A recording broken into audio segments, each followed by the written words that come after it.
Ladies and gentlemen, welcome to this event on Proper Lean and Better Six Sigma, showcasing the international ISO standard, ISO 18404.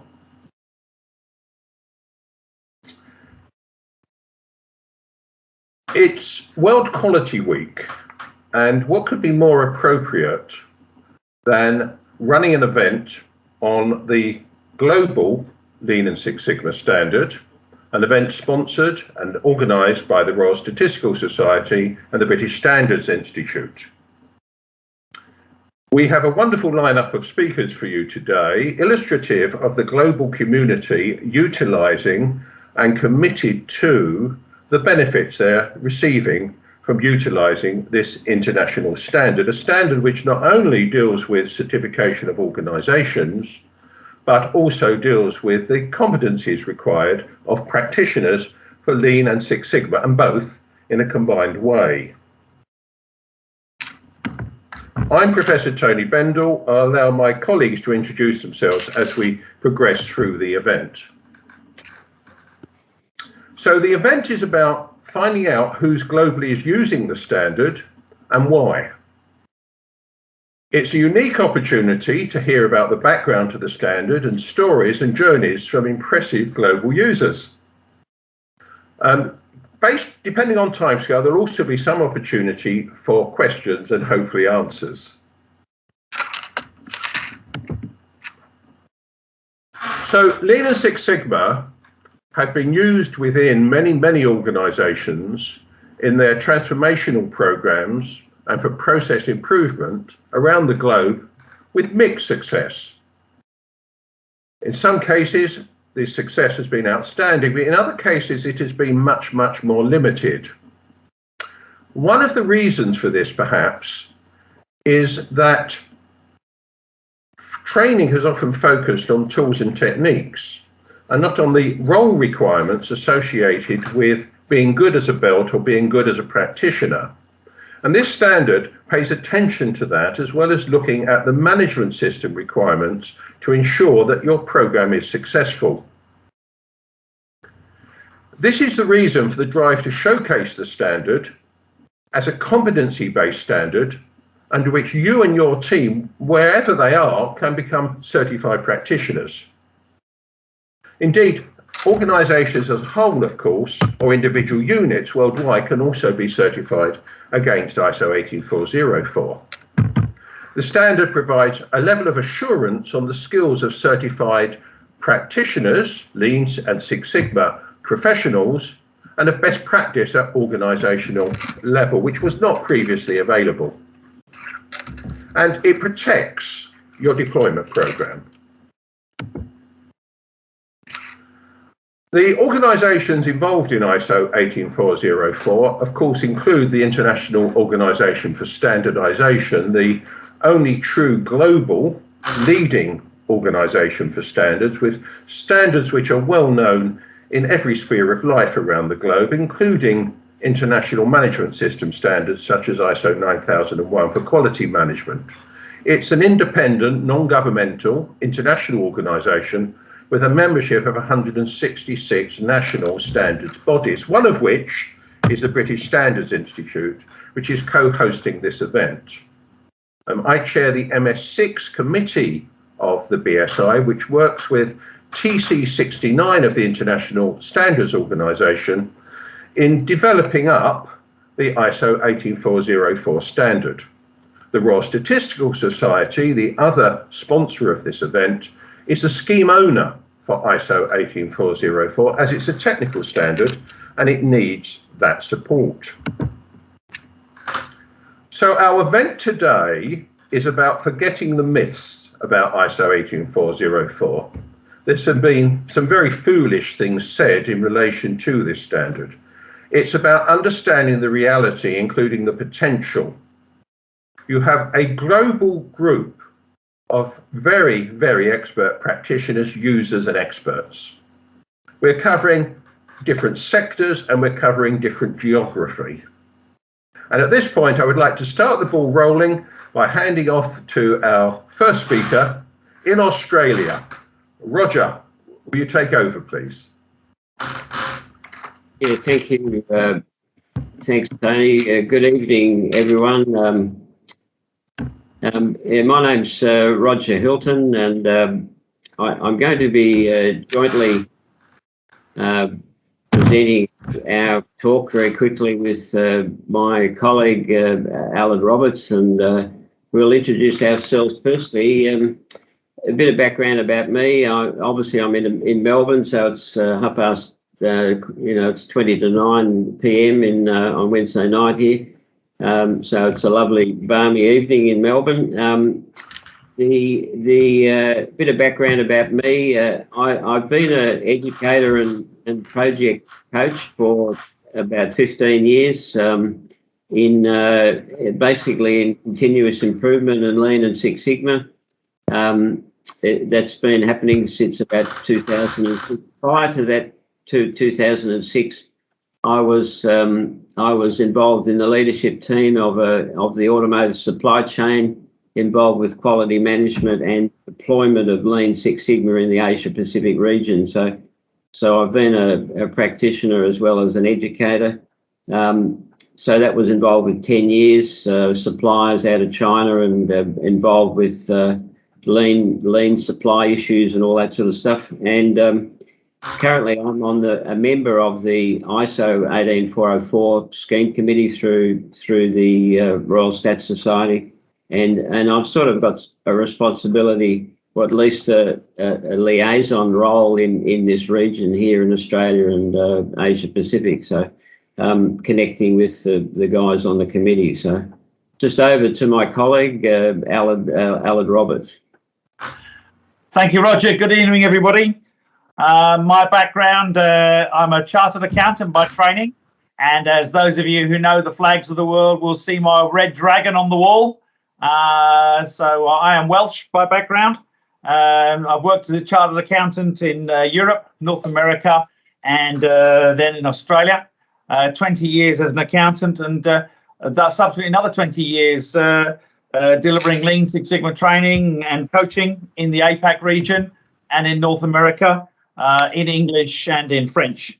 And we're delighted, Roger and I, to share with you our experience with the group today, and thoroughly looking forward to hearing of other experiences as well. Next slide, please, Luz. So the motivation for ISO 18404 in the APAC context, Asia Pacific context, it's evolving. It really is a leading edge global assessment standard as far as I'm concerned. When I first heard about it, it was the answer to a lot of my prayers. I've been training and coaching and including in our training leadership and change skills, but found the number of the certifications that were out there just weren't meeting the needs. So when I started to talk to Roger about the opportunity to certify under ISO 18404, it was a real positive opportunity. Examinations today or exam only has become really outdated. We are now looking at competency-based training, and that's the way I've been delivering training for those many years, and education. It's evolving, and ISO 18404 meets those needs. Roger and I have applied it across many industry sectors, and we've got more details on that. Let me hand over to Roger to take you through the next few points. Yeah, thanks, Alan.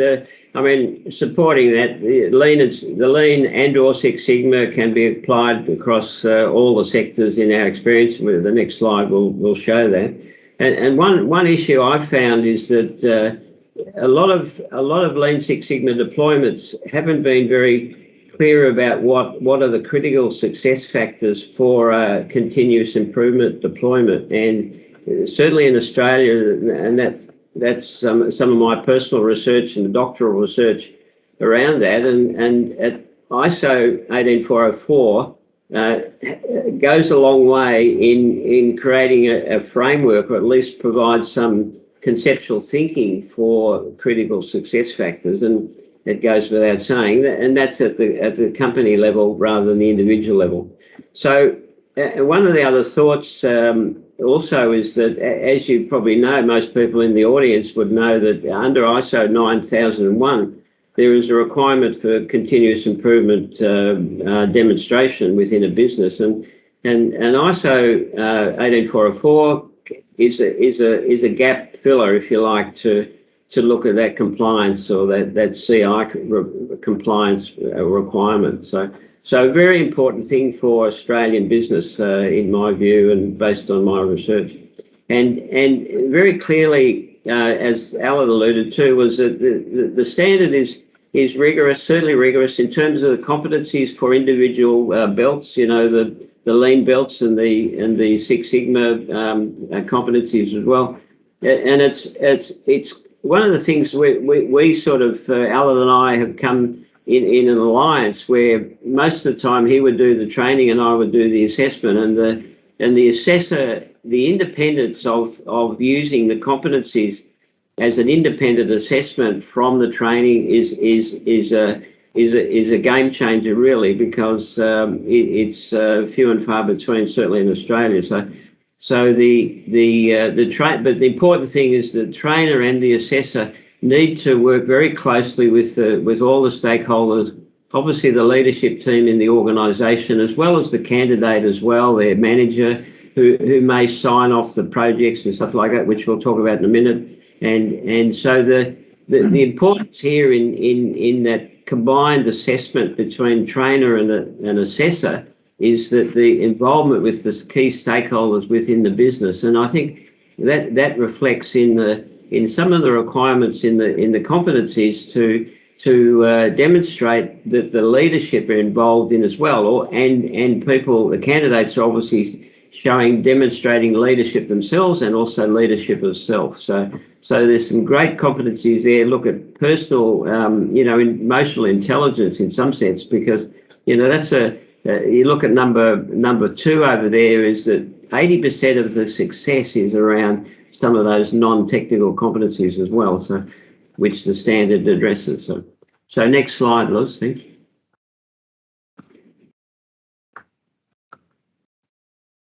So this is just we thought, with being a statistician from many years ago, you might as well put a graph on to show something. And the what we've done here is hopefully it's not it really is the industry sectors. This is what Alan and myself have been involved with over the last 4 years or so, and predominantly it's been. And this is individual candidates, and so it goes across master black belt, green belt, and lean practitioner, more so than lean expert and lean leader, which are the 6 competencies within the standard, and these are the industry sectors. Predominantly, it's been manufacturing, but coming a very close second in Australia is the telecommunications sector. And then even the finance, superannuation, insurance sector, and then even local councils in Australia are focusing on places of excellence, having excellence hubs. So they're training their people, and of course they need some competency-based training as well. I mean, some of them are trained in university qualifications as well. So you can see all the way down there. Even the not-for-profits are coming into play. There's operations excellence positions in a lot of organisations in Australia, and they're demanding the competency-based training as well. And obviously, that's a key requirement in this region. So, and even the last one there is services. Even the quality auditors have been to programs that we've run around lean practitioners. So not only are they auditing in ISO 9001, but they are training themselves in some of the continuous improvement principles within the standard too. So that's our history with the thing. And Alan, you might want to mention the multilingual activity. Thank you. Yeah, so I must admit that I haven't been totally faithful to Roger. I've also, some of the training I'm delivering has been in French, and I've been fortunate enough to work with Radwan in certifying a company in New Caledonia. And Radwan, there are more on the way. So I've just come off a call with them yesterday. They want to certify more green belts and to take our number. The total there is about the 350 mark. And we're looking to grow and to build that. And English and in French. Yeah, thank you. Next slide, please, Luz. So we've created a structure, and very clearly we outline this to students when they come through on their training with us for either green or black belt. There are certain expectations and criteria that we have for certification, and this has been very easily translated from Roger to Radwan, and it was great for me to have that alignment between the two. Very easy to be working with Radwan, even though it's with Roger that I spend most of the time. We're looking for active participation in training, and for those of you who've delivered online training in the last year and a half would know that's a pain. How do we actually know that people are on board? Are they participating, or are they just hiding because their camera is off and you can just hear the keyboard going in the background? But anyway, so we're looking for that active participation. We have a formal exam. We expect 80% pass mark with that. And there are a number of other spot tests that are run through the sessions. We're looking for documented evidence, and normally for a CI project. That's the key, and one of the biggest challenges we found is making sure that people collect their evidence as they go. The biggest pain comes when they have to go back, having finished their project, and going, "Oh, okay, I haven't got all the details. Have you got all your presentations for your toll gates?" Oh, well, and then it starts to unravel. There's a lot of work, and that's where Roger's flag earlier on about the rigor that's involved is critical. We also ask for senior leadership to confirm sustainable project results. So the engagement of senior leadership, both from the people who are organising the training and then from within the business, is critical. And it actually puts a bit of a spotlight on that. Making sure that there is some sustainability to the results. As Roger mentioned, we're looking to tie this into university qualifications as well, and micro-credentialing is an opportunity for us to dovetail into that. Maybe I'll get Roger to talk a little bit more about that in his closing piece. And the key thing is it's independent. Roger and Radwan are not necessarily involved in the training, but they're there to have that independence and to provide that third-party assessment of the opportunity and of the work that the students and participants have done. So, as I say, it answered my prayers for having a quality certification compared to what goes on in some companies, and we've all seen what we deem to be poor practice, and people getting through on the nod. People getting their black belt. Oh, I've done the black belt exam. Yeah, okay. Have you ever done a project? No. Okay. So we're moving it on from there and taking what I consider to be best practice. So that's where we're at today, say 350 plus certified. It's a much larger number. I saw a question come through. It's a much larger number that we've trained. But we are, with our clients, we're looking to move them towards this path now. And are finding some companies very keen to offer this for their staff. So that's the story to date. Roger, you might like to finish with where we see the future lying, please. Yeah, thanks, Alan. Yeah, what Alan was talking about obviously was the individual certification at those levels of Lean and Six Sigma, Lean practitioner, Lean leader, Lean expert, green belt, black belt, master black belt. One of the things that which is really important, obviously, and the other speakers will allude to, is that in Australia there is a, like I said before, there's a gap between what constitutes a framework for continuous improvement in a lot of organisations, and I've been heavily involved in research in my doctorate many years ago on that. And what's clearly the point here is that the ISO, obviously it's important that for a company level now, it's very important that the value to the organisation needs to be clear, and that's a promotion thing for sure, and it's a marketing thing without question. You know, there's some of our clients that are where we've trained the individuals are looking at that overlay, if you like, to the company-wide certification. So it's a gap in Australia at the moment, but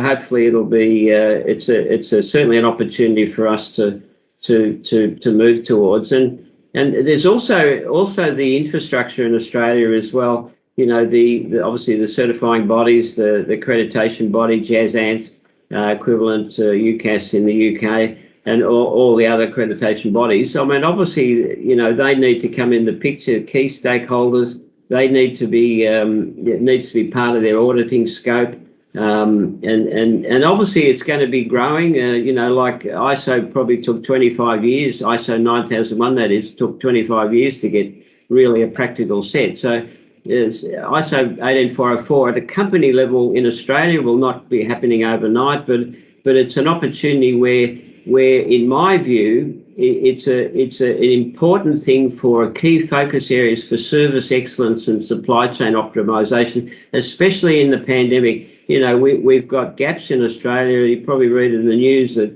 some of these organisations are growing like hell, and some of them are struggling. And I think having a framework of continuous improvement is a gap that can be filling within the supply chain management, and also at the education level, and also the service excellence level. So, and one of the things we're looking at in Australia is that, with my connection with the university, is that some of the units of competency within the training program can be delivered by the universities, and so you get candidates that can also, which is improving the position for individuals, is that the candidates can be jointly covering up a unit within the university sector, and also which is what's called micro-credentialing. So there's some great opportunities in Australia to move forward with all this, in not obviously just at the individual level, but at the company level, and then connecting with the academics in the education sector. So there's some great stuff happening. And so, you know, for the audience, I know most of you are probably not in Australia, but anyway, you know, thank you very much for listening to Alan and I look forward to listening to all the other speakers, and love to answer some questions later on if there are. So thank you very much. Thank you, Roger. Hello, everybody. Hi, this is Radwan Udwiri, and I'm the convener for TC69 WG3, which is the ISO work group developing the 18404 and in charge of other standard within Six Sigma. So thanks, Roger. Thanks, Alet. And our next speaker is Kazuo Ishama from Japan. So Kazuo-san, can you please introduce yourself? Yes. And thank you. Good morning, everyone. In Japan, we say good evening because it is almost 7 p.m. I'm Kazuo Ishiyama. Thank you for introducing me, Radwan. First, let me introduce myself and my work briefly. I had been working at Toshiba Corporation since 1970. At Toshiba, I worked in the quality-related divisions since 2001. When Toshiba introduced Six Sigma, I moved to the newly established Management Innovation Division, where the company-wide Six Sigma was promoted. As a Master Black Belt, I had engaged in company-wide Six Sigma promotion, champion trainings, Black Belt trainings, and project coaching, and Six Sigma consulting for domestic subsidiaries and subsidiaries in China region. After my retirement from Toshiba Corporation, I moved to the newly established subsidiary, Toshiba Sigma Consulting Corporation. At this company, I have started the consulting and training Six Sigma for companies outside Toshiba Group. After retiring from Toshiba Sigma Consulting Corporation, I started one-man company named Six Sigma Quality Laboratory. At the same time, because of my experience with Six Sigma, Japan TC69 Committee, Statistics Committee, asked me to be the Japanese representative member of SC7 Six Sigma Committee in ISO TC69 Committee, and I was assigned. Currently, I am a vice convener of SC7 and SC8 Joint Committee of Japan TC69 Committee. I am also acting on Enlightenment Activities about Six Sigma and ISO 18404 with Japan SC7 member. Today, I would like to introduce the ISO 18404 deployment activities in Japan. Next, please.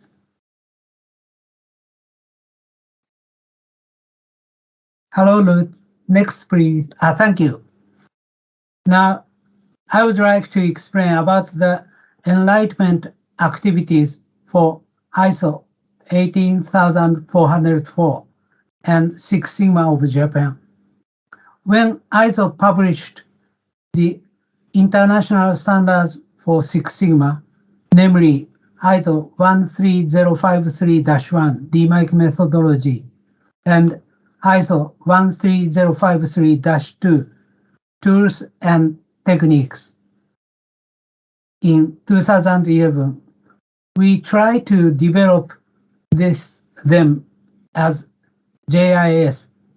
JIS is an abbreviation of Japanese Industrial Standard. However, the industry and government were not active to publish the Six Sigma International Standards as JIS.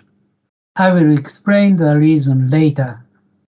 Therefore, for the purpose of introducing these international standards, we ask JSA to publish the English-Japanese bilingual editions.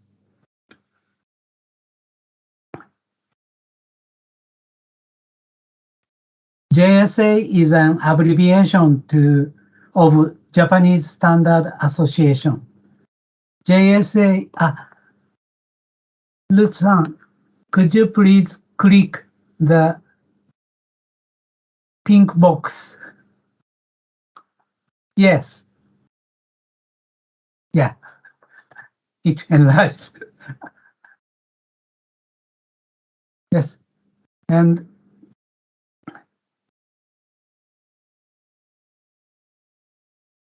JSA is implementing ISO work under the control of JISC.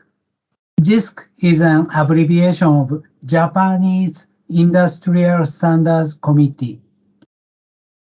So under this circumstance, when ISO 18404 was published in 2015, the JSA also published an English-Japanese bilingual edition.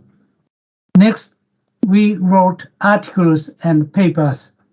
We asked JSA to plan a special featured series articles named Six Sigma and International Standards to the magazine Standardization and Quality Control. And we wrote ISO 18404 and Six Sigma from October 2016 to April 2017. I have submitted 2 papers to the monthly magazine Journal of Tokei Tokei is Japanese meaning statistics regarding ISO 18404. Next, we asked JSA to hold 2 seminars.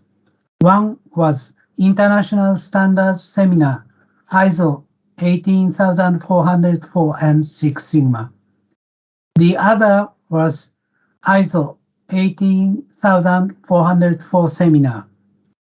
We invited Professor Tony Bender, Dr. Radovan Odrihi, and Mr. Chris Harris to the ISO 18404 seminar as main speakers.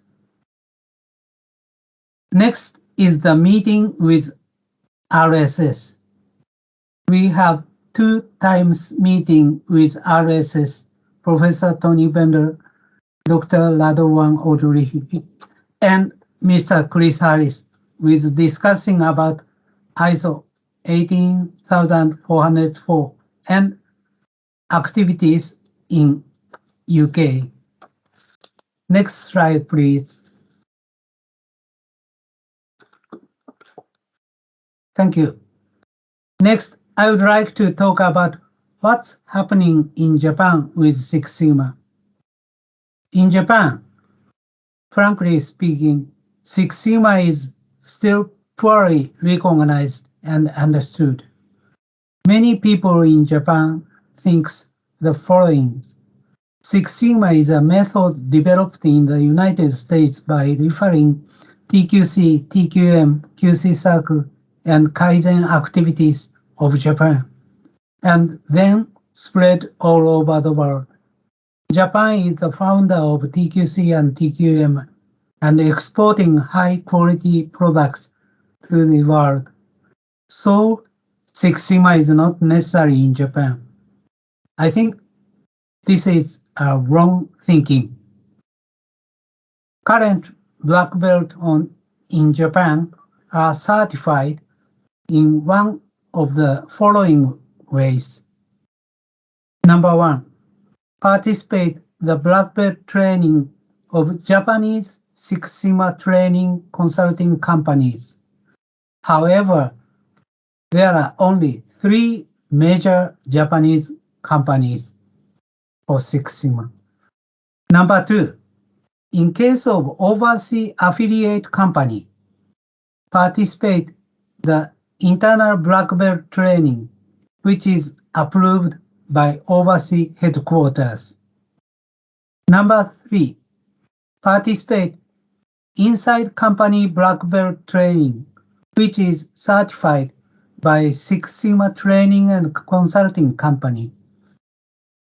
Number 4, participate the black belt training of overseas training and consulting company and be directly certified. These are the cases. Next slide, please.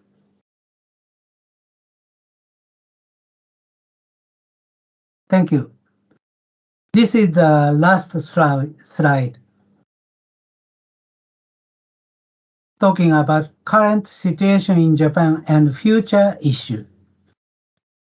When a Japanese company exports their products or parts to overseas company based on the globalization of their business, in such case, if the overseas company, that is the trading partner company, is deploying Six Sigma, the overseas company requires Japanese company as follows.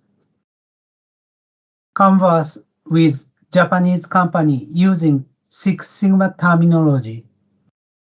Require Japanese company to assign black belt. Require Japanese company to implement Six Sigma. In addition, recently, the overseas company are asking as follows. By which organization your black belts were certified? Or is the organization your black belt were certified by is the organization certified by an official certification body. This case seems increasing. However, at present, there is no national certification system for black belt certification organization in Japan. How Japan thinks of official certification system of the key personnel and organization of Six Sigma, complying to ISO 18404. This is very important from now on for Japan. We have been conducting Enlightenment activities for ISO 18404, but since the momentum in Japan has not increased, ISO 18404 has not been deliberated in the JIS committee, and it has not been published yet. I think it is too late for Japan to start considering the certification of Six Sigma key personnel and organizations under ISO 18404 after other countries have started operations. We will continue to enlighten Japan about an official certification system of the key personnel and organization of Six Sigma, complying to ISO 18404.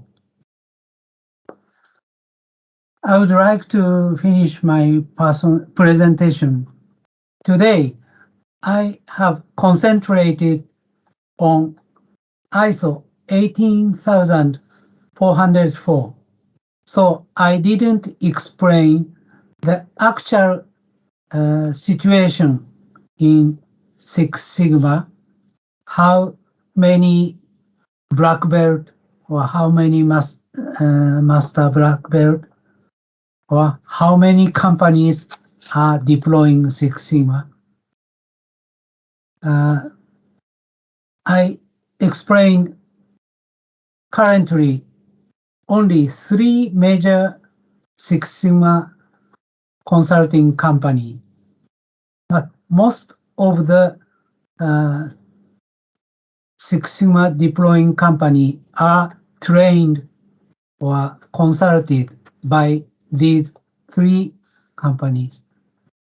And others are the subsidiaries of the overseas companies.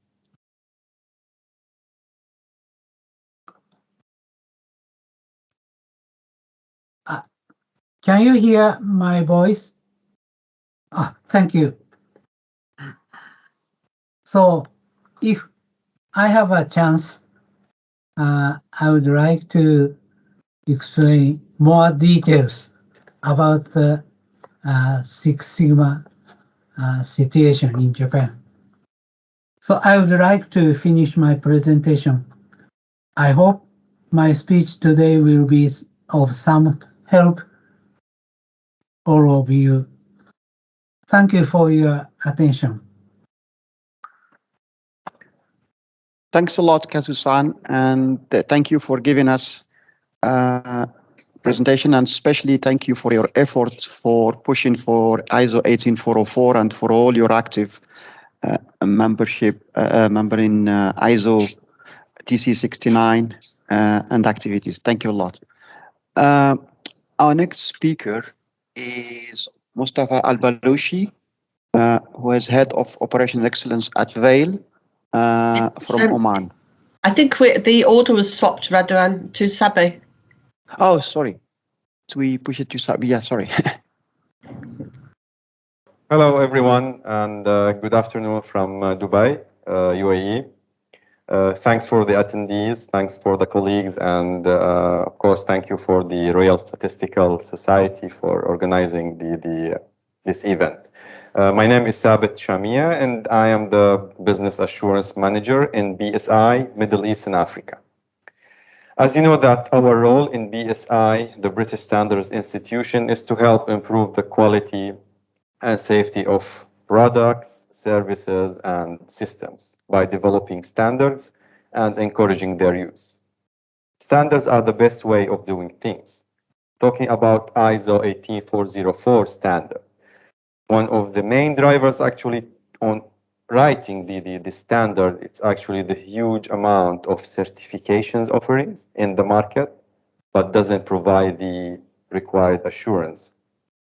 ISO 18404 provides the required assurance and integrity for organizations that would like to demonstrate high level of competency in Lean and or Six Sigma methodology. ISO 18404 standard outlines the competence requirement for people delivering Six Sigma projects and Lean improvement, and the requirements for organizations managing these. It helps to implement a Lean and or Six Sigma management system framework rather than being just a tool. Most importantly, ISO 18404 increased the confidence in the ability of people claiming to be skilled in Lean or Six Sigma. I will not talk a lot about the benefit of implementing Lean and Six Sigma. The other colleague, those who presented and those who will be presenting are in more professional position to do that. What I will be talking about actually it's the path, or maybe how organizations can be certified on ISO 18404.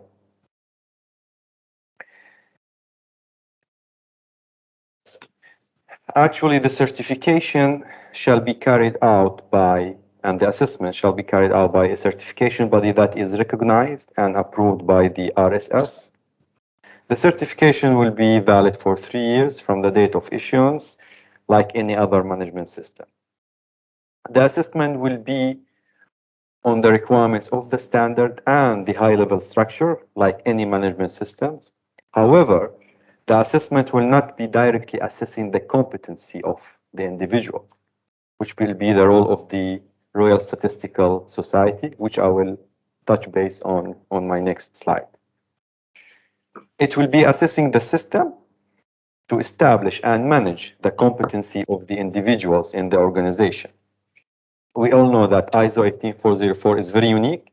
It talks about the competency of the individuals, and the role of the certification bodies will be assessing this management system or the framework that will be established by the companies and the organizations to manage the competency of their individuals. The role of RSS actually is to approve the black belts and lean leaders in the organizations. This approval shall be repeated every 3 years. And also those black belts and lean leaders, they can internally approve each year their green belts and green practitioners. This approval or this qualification process will be in part an interview process and test, and in part a review of evidence of applying, managing, and training the competencies. This is in brief. Thank you for listening. I'll leave my email in the description if anybody would like to touch base about the certification process, etc. I'm very happy to reply to. Thank you very much, and hand over to the next speaker. Thanks a lot again, Sabit. Sorry. Yeah. So the next speaker is, let me just. It should be Osama, right? Osama, yeah. I'm just waiting for the, yeah. So our next speaker is Osama Malham from, again, UAE. Thanks, Osama.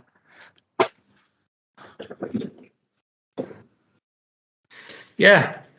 So good afternoon again from Abu Dhabi, and happy World Quality Day for everyone all over the world. My name is Osama, and happy also to give the meaning of Osama. In Arabic, it means the lion, the calm lion. In the Japanese language, it means Osama, the king. Okay. I'm actually the advisor for the Secretary General of Abu Dhabi Quality and Conformity Council. Abu Dhabi Quality and Conformity Council is the main scheme owner for personnel certification, and we are also the custodians of the national measurement standards, having also testing laboratories, the central testing laboratories of Abu Dhabi, also doing market surveillance and so many things regarding also product certification.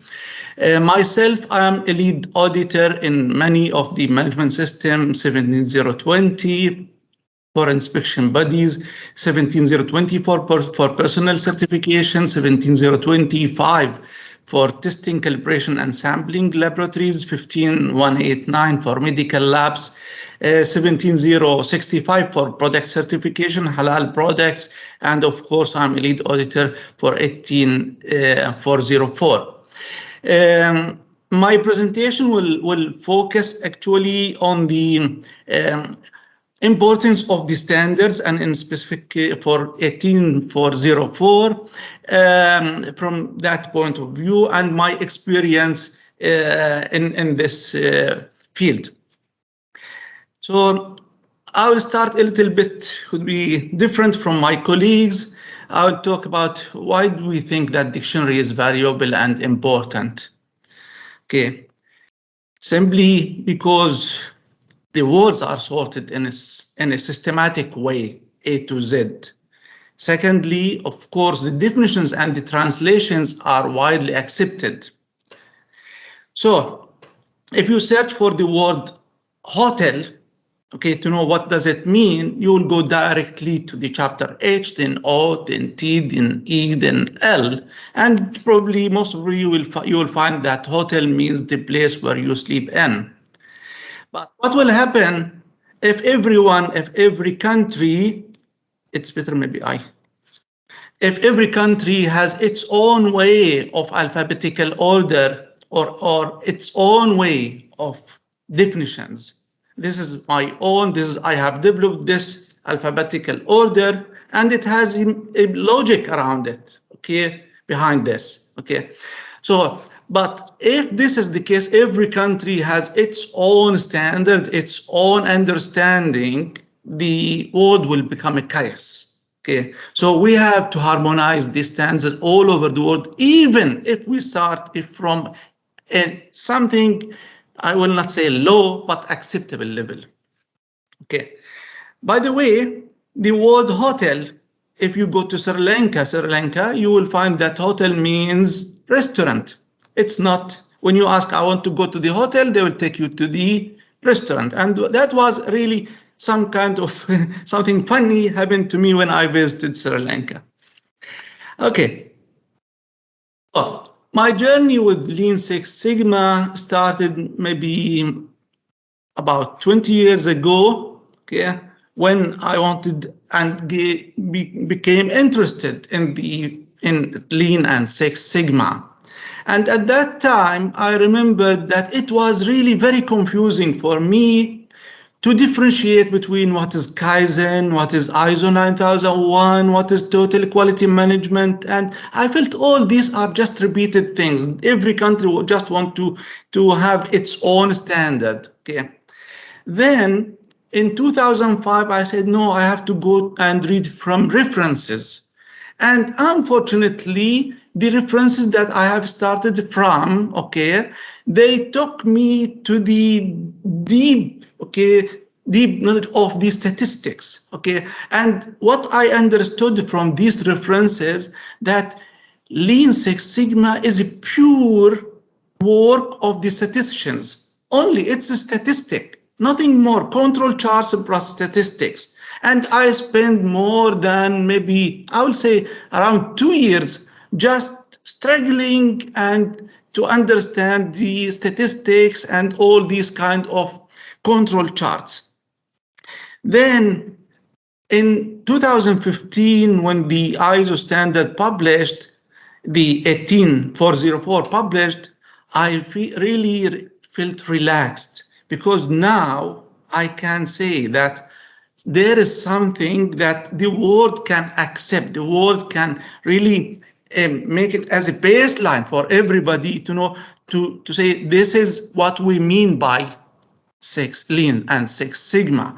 So from that time, I realized that and understand what are the techniques and tools needed for Lean Six Sigma, Lean and Six Sigma. What are the competencies required for each level of the belts? Okay. Then that encouraged me when I luckily met Professor Tony during his stay in Abu Dhabi. So I made that connection. Then we talked with our institution, okay, the Abu Dhabi Quality and Conformity Council, and we signed a memorandum of understanding to promote the 18404 in UAE.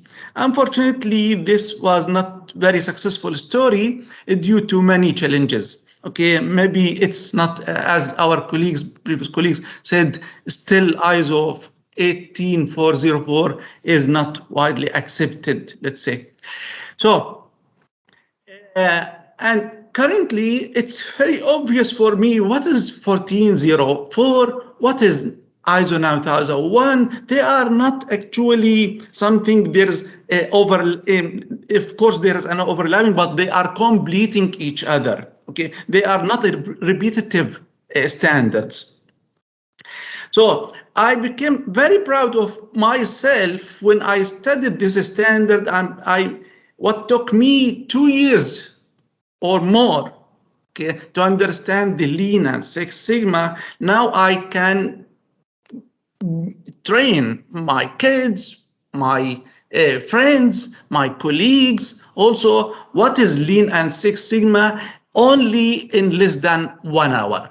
Okay, so I will give you just any an quick example how I do it. Okay, so the objective of Lean and Six Sigma is how to make things cheaper, how to make it faster, which is the main purpose of Lean, and how to make it better. What we mean by better here is less variation, which is the main objective of Six Sigma. And there are, for the personnel working on this area, we have for Lean, we have Lean practitioner, we have Lean leader, we have Lean expert. For Six Sigma, we have green belt, black belt, master belt. And I hope in the future we will return the yellow level. And for the combined Lean and Six Sigma, we have Lean green belt, Lean black belt, Lean master black belt. So we know now these levels. And in the standard, it's very easily we can know also what is required for the organization to be certified for Lean or Six Sigma. Okay, so clearly it's mentioned if you have 1,000, for example, employees, so you need one person for every 30 employees to be green belt. Okay, and one person for every 5 green belts. So one person for every 3 employees, one person for every 5 green belts, one person for every 5 black belts. So it is very easy, it's systematic, even if we don't agree about this ratio, but it is a very good start. Then in the standard, I have summarized this, and I hope that even RSS and the ISO could maybe simplify the annex of 18404, because I feel it's very repetitive annexes. So it defines 23 competencies for the Six Sigma, and defines also 18 competencies for the Lean at different levels, 4 different levels. understanding the competency level, applying the competency level, managing the competency, and the ability to train. Okay, so what is here highlighted in green is required by the green belt. What's required by the black is required by the black belt. What's here highlighted in red is required by the master. So we can see that the more advanced level, it's the more that you need to be more competent. So it's very clear. And now for each and single competency, I know what I should learn to become competent to which level also. So if we also go to the 13053, it gives us 47 tools and techniques for the Six Sigma, which also applies for the Lean, and for the full cycle of the DAMAC. Okay, define, measure, analyze, improve, and control. So for these 47, some tools are necessary for the define, some are necessary for the measure, some are necessary for the analyze, same for improvement and for the control. Out of these 47, we have 12 tools. 12 tools are mandatory for all steps, for all stages of the DAMAC cycle. We have also 15 tools are recommended, and we have 20 tools which are proposed or also less important, but it's good to know them. So now the standard is giving me a summary of a huge experience of the best all over the world in one slide, in one let's say page. So this is a great thing that the world is giving to me to simplify my life. So because of this, because we believe in Abu Dhabi Quality and Conformity Council in standards, okay, because we cannot live without these days without standards. So we actually felt very happy to cooperate with RSS and signed a 2-year memorandum of understanding, which already actually we signed in 2018, and it's over now in 2020. But we hope, inshallah, in the future we will maybe renew it. So we signed this memorandum of understanding because we believe that in the future will make this standard the dominant all over the world. Okay, thank you very much.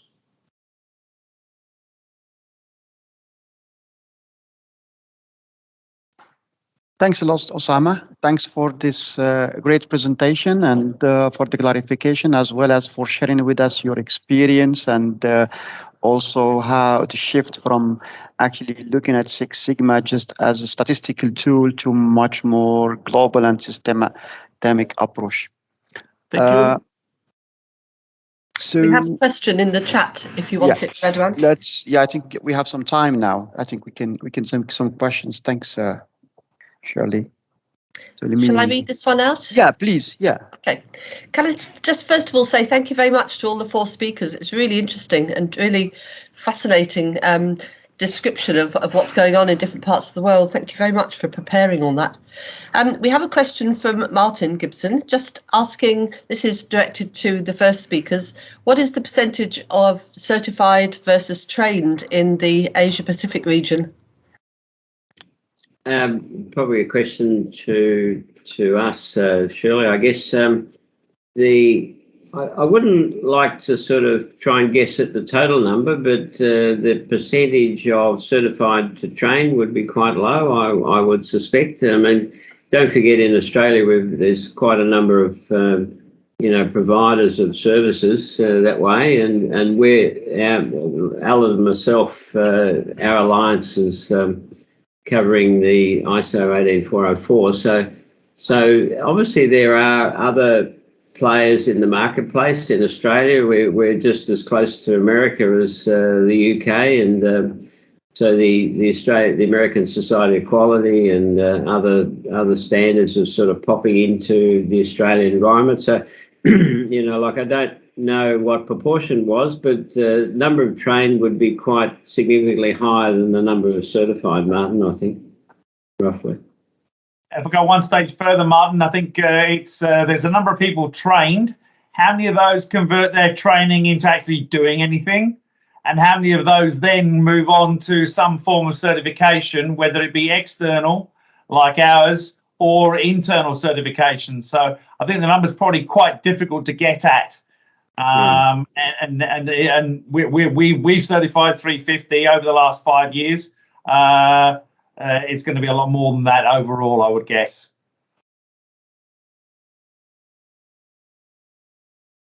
So we don't know. I think probably the bottom line answer.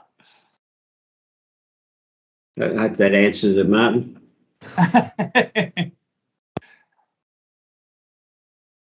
Thank you. Do we have any other questions?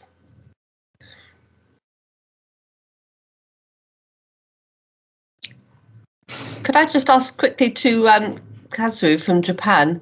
I presume TQM is still very popular in Japan. You mentioned that Six Sigma grew with reference to TQM, and so there's a feeling that Six Sigma isn't necessary. Is TQM still very much part of Japanese culture and society? Yes.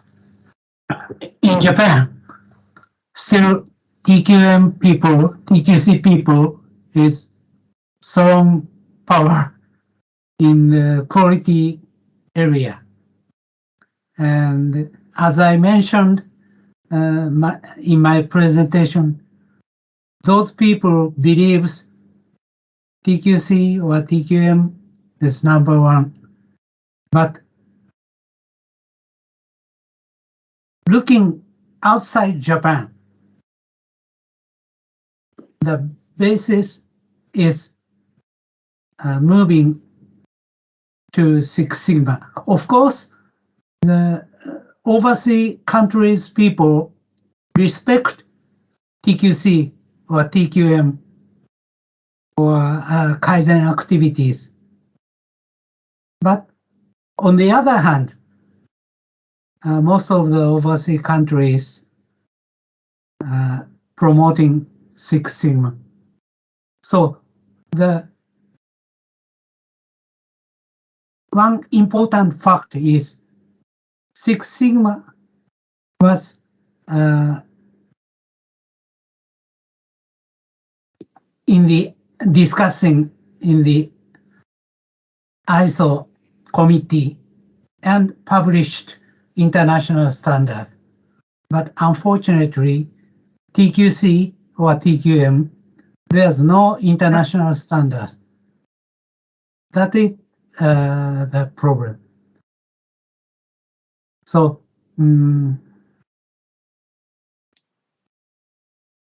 I think it is some of the answer of your question. Thank you. Thank you. We should perhaps mention, Radwan, that Professor Hadi and Jay couldn't make it at short notice, and so we haven't got that speaker. Yes. Yes, Professor Hadi, and because for some personal reasons. So, do we have a break actually now at this stage, or?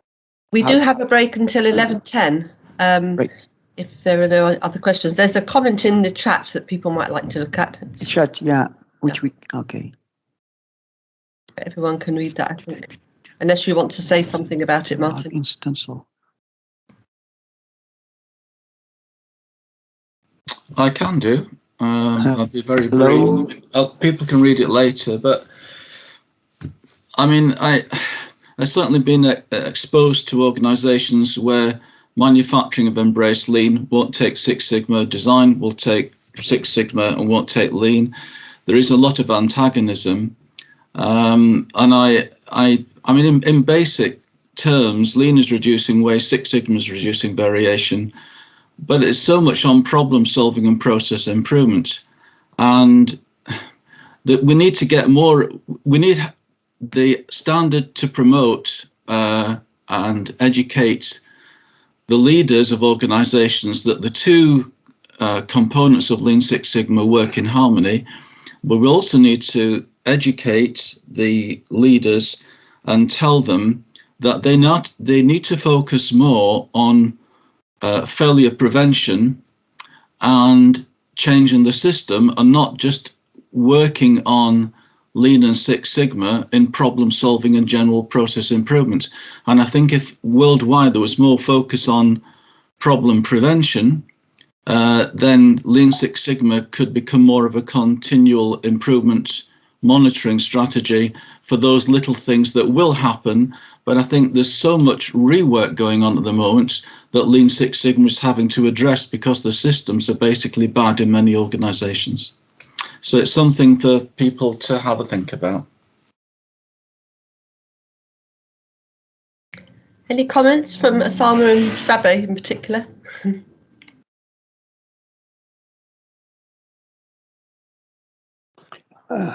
Nothing to Can you hear? Hello? Can you hear me, actually? Yeah.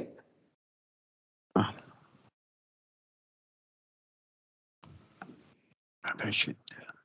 I mean, Shirley, I could just make a quick comment from Martin's comment. That was quite insightful. I mean, the interesting thing in Australia is that sometimes companies take the easy way out for process improvement, and over the years that I've been involved, they tend to stay away from statistical stuff, design, experimental stuff, some advanced statistics, and so there is a tendency for leaders and strategic sort of moves to look at process improvement, but they're looking at value stream and lean type situations. But with the advanced analytics coming into play, especially obviously around the world, but in Australia, the big data is demanding people to be educated in a bit more data analysis.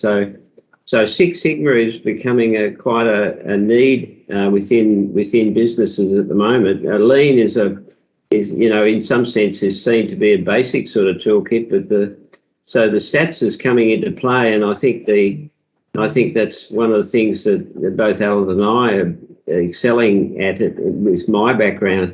We're sort of looking at the analytical approach to process improvement. And you're right, Martin. We've got to convince the CEOs. It's not just the operations excellence people, but the operations excellence people tend to be the senior people in a lot of Australian business now. So and they want the data analysis. They don't want the taking the 5S and the value stream. It's more about what is going on in terms of variation, which you can't see. The old iceberg principle. So it's changing, and I think the standard addresses both the Lean and the Six Sigma. So I think most candidates would go for Lean leader or Lean expert plus black belt.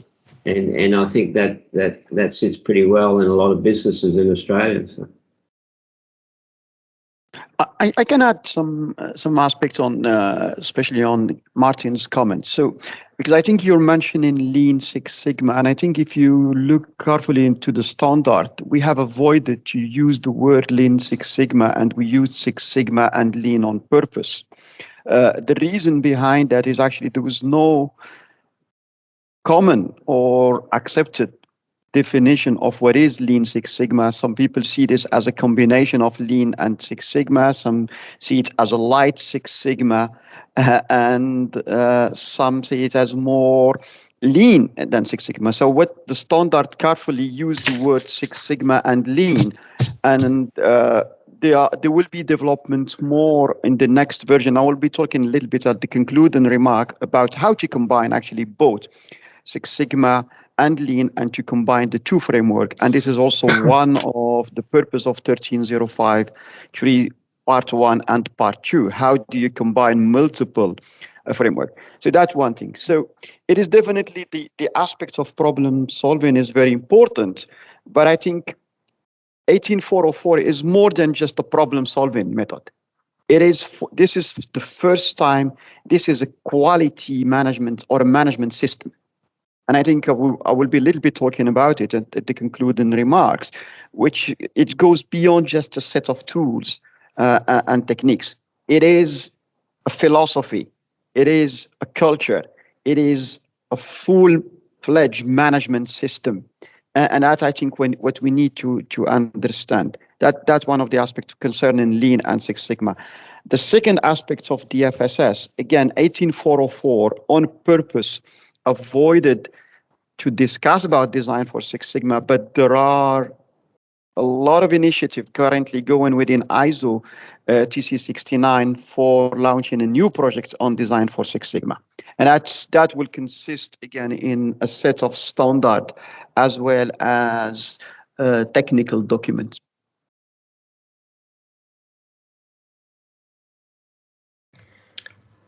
That's a really interesting discussion, isn't it, about particularly what Roger mentioned about the big data emphasis and the absolute mushrooming of interest from companies, particularly I've noticed in the UK, wanting data science and statistics and numerical data analysis. That they're very, very interested in it.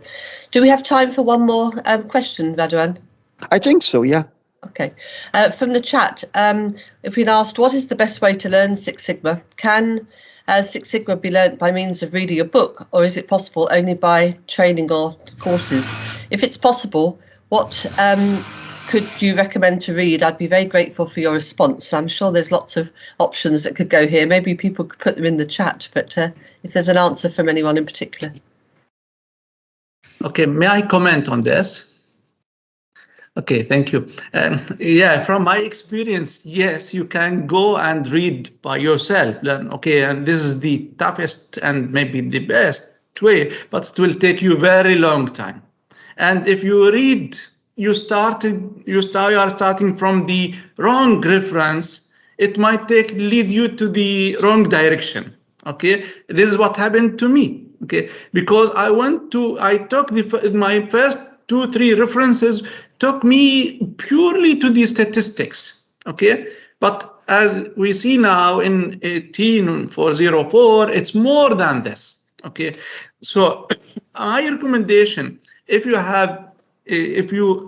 join training classes, okay, this will help you a lot. This will reduce the time, but be careful to go to training center following or providing the training material according to this standard.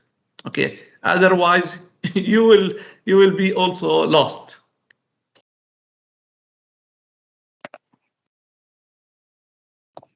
Yeah, that's a good answer. Yeah, just adding to that, Shirley, thanks. I mean, it's a journey, not a destination. So I think the application of the knowledge is so critical, as Alan was saying earlier on, that the demonstration of projects, and even if you've done 1 or 2 projects, it doesn't mean you're a black belt either. So it's critical to live it, to breathe it, to understand it, to champion it, to coach it, to infiltrate, to philosophize, and there's a number of years in that. And I don't think there's a quick fix. I mean, reading's all right, but it's pretty clearly an application, support, culture, all the things that the standard talks about as well too. So it's pretty key to success, I think. And when you apply it to the business, then as Radwan was saying, when you apply it to the business, you've got a whole overarching quality. It is a quality system as well, because it goes into management review and all the things that even ISO 9001 would do. So It's a journey, and you won't get there. And I think continuous improvement is really what it is, and the standard is evolving as well. So I think that watch this space. I think it's Alan and I are champions, so to speak, in Australia, and we want to see this work pretty well here. So we're quite passionate about it here. So.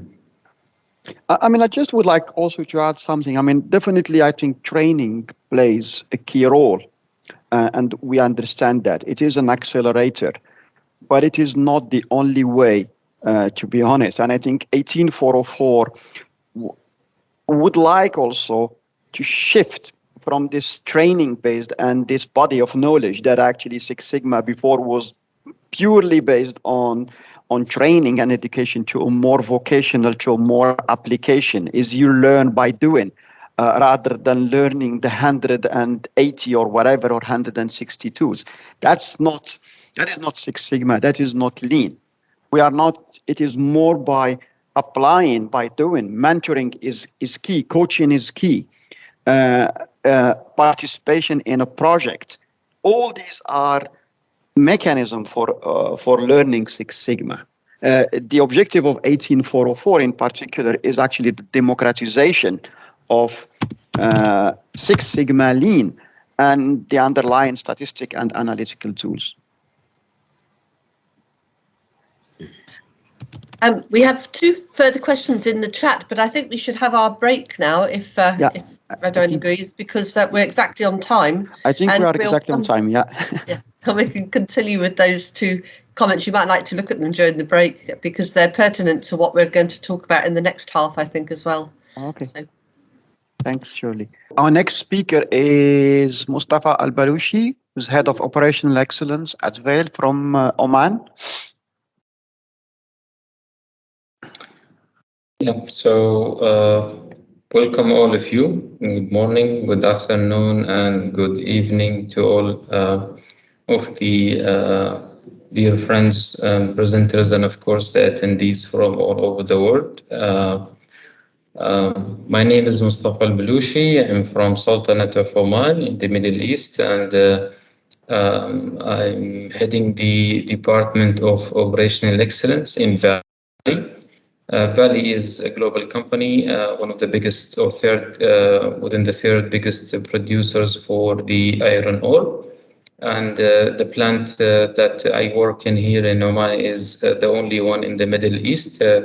We produce the pelletizing for our clients, which are the steel makers.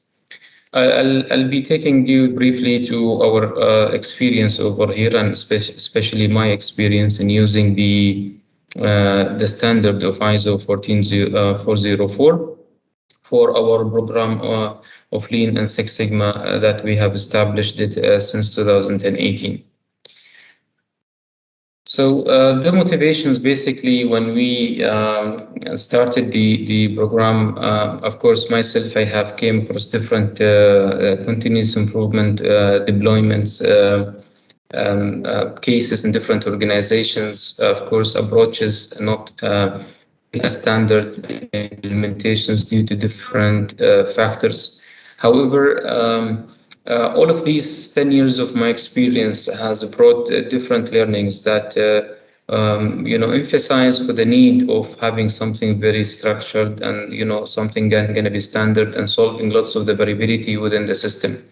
So specifically when it comes to the ISO 18404, the reasons behind why here we have selected this to go ahead and to use it as a reference is that basically it provides a very nice structure for the practitioners. And the main use that I'm going to present in the next slide, it will show that we used it for building the capabilities for continuous improvement practitioners. So the structure that this system is providing to the organizations, to the deployment, to the program itself, to the stakeholders is something very interesting and something that we do need with the clarity in the roles and responsibilities, the boundaries, definitions, and so on. The other aspect is that the clarity. When we define the practitioners levels between green belt to the black belt to the master of black belt. Clarity was one of the motivation aspect and point that we find it in the ISO 18404 to go ahead and implement it and building like a sustainable, robust quality teams. The other aspect is that when it comes to the competency matrix and the different competencies and the different levels of the developments within the system itself, the questions was a lot about the either we develop something from our side or we improvise the competencies needed, but the risk was already there that we might, develop or create something that might not bring the expected or the optimum outcomes in terms of the expected competency. So the quality that has been considered within the competency matrix within this ISO and the standard itself, it was quite good enough, especially it being produced after very good reviews and involvement of the global leaders in the field. So that itself gives a very good confidence to the employer, to the different stakeholders about the quality of the content itself. And of course, the other part of it is we will look strategically that when we said we're going to go with this standard to use it as a basis for building our team that's going to run this program, we are really serious about having a very successful transformations. And of course, the first people who will be working in this field as a change agent and continuous improvement practitioners, if they will not be able to get themselves into the quality high level of the competencies acquiring, it will be a bit risky to really ensure the successful transformations. Also, we've been looking from the day one in our programs to ensure the higher engagement in the journey. And we knew from the beginning that the team and the competencies we were building in the organizations that can support our program of continuous improvement, they will need or they can expect and also they're going to pressurize the company to see something about where they need to go in terms of path. So it can be something interesting for them, and of course to get their attention and also to get something gonna feed them that they're gonna to accept or to win them and their engagement from the beginning was also a reason for us. And when we have a discussions and open discussions to see what they're expecting in terms of a system that it will be easier for them to allow them to follow, it was matching, what ISO 18404 what's having. So we find it is the best solution for us at that point of time to take it and consider it as a basis for our build-up of the practitioners within the continuous improvement program. So how we have been applying this in the organizations. As I said, we used it as a basis to build up the continuous improvement team. And it's very hard to find 100% match somebody who will be ready in the market to match what standard has been detailing. But what we say is that we're going to use this as a basis and as a standard, and then we use it to also understand what the gaps are in, and then of course we agreed that this would be our reference for any joiners to the team, either having a continuous improvement program or they will start from the beginning, bringing their business and operational expertise with them in the field. So we used it as a basis to do that. We used it also as a career ladder because we are having different belt levels. We are more into the Six Sigma. The green belt, they were of course looking and expecting to promote and to upgrade themselves to the black belt. And we are matching this with the technical also classifications and structure in our company to fit exactly how we're going to promote certain technical practitioner, CI practitioner for certain level to another. And we used belts as main triggers and main match to our technical leader that works very well.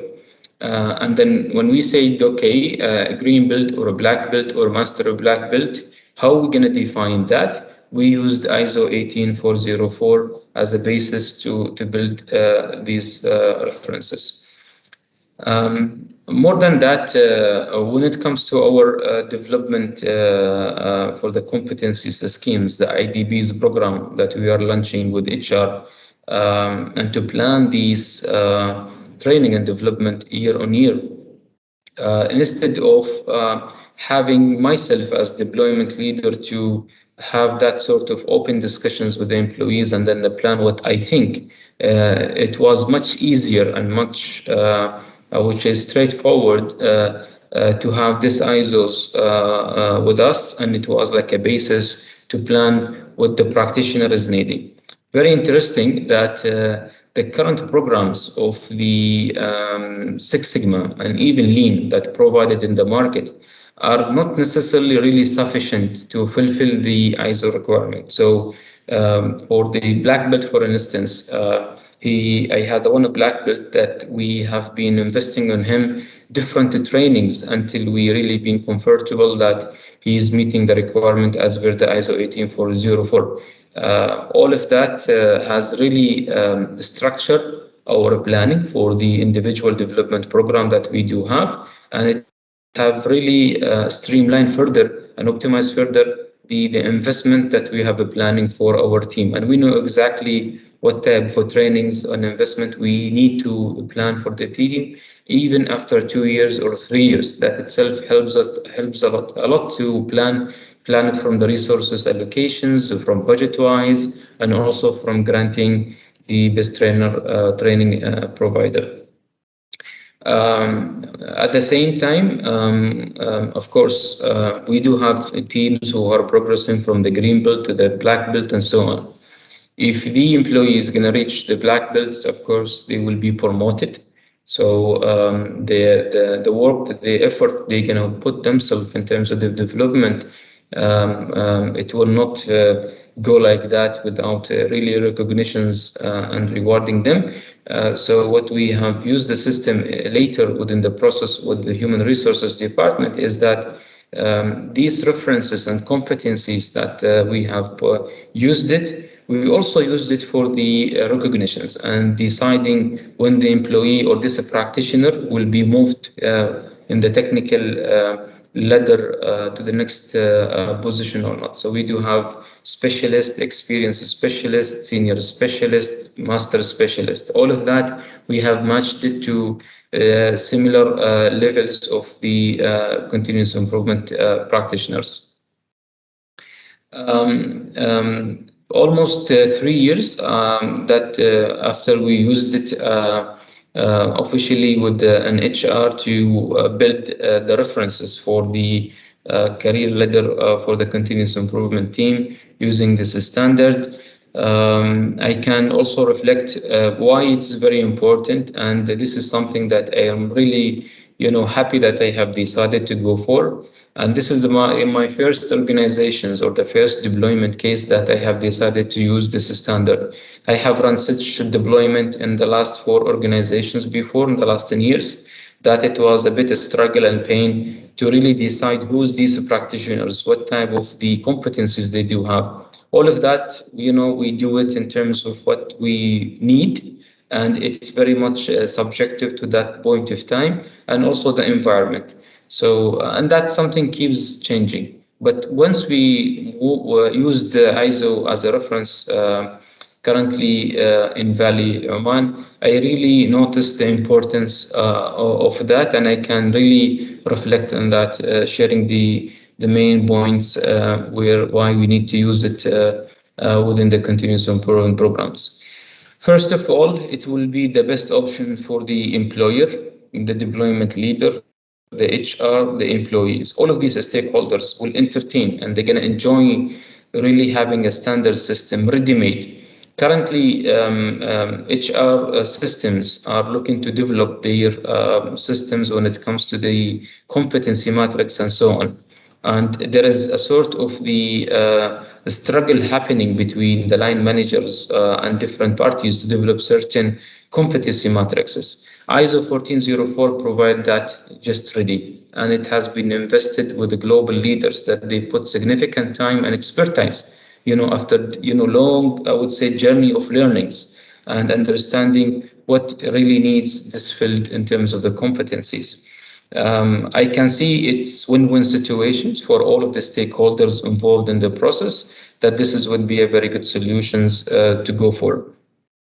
The other importance point that I would like to emphasize is going with this ISO standard. It will guarantee having a quality practitioners. And this is something that the variability we do have in the market when it comes to the variations of the practitioners itself.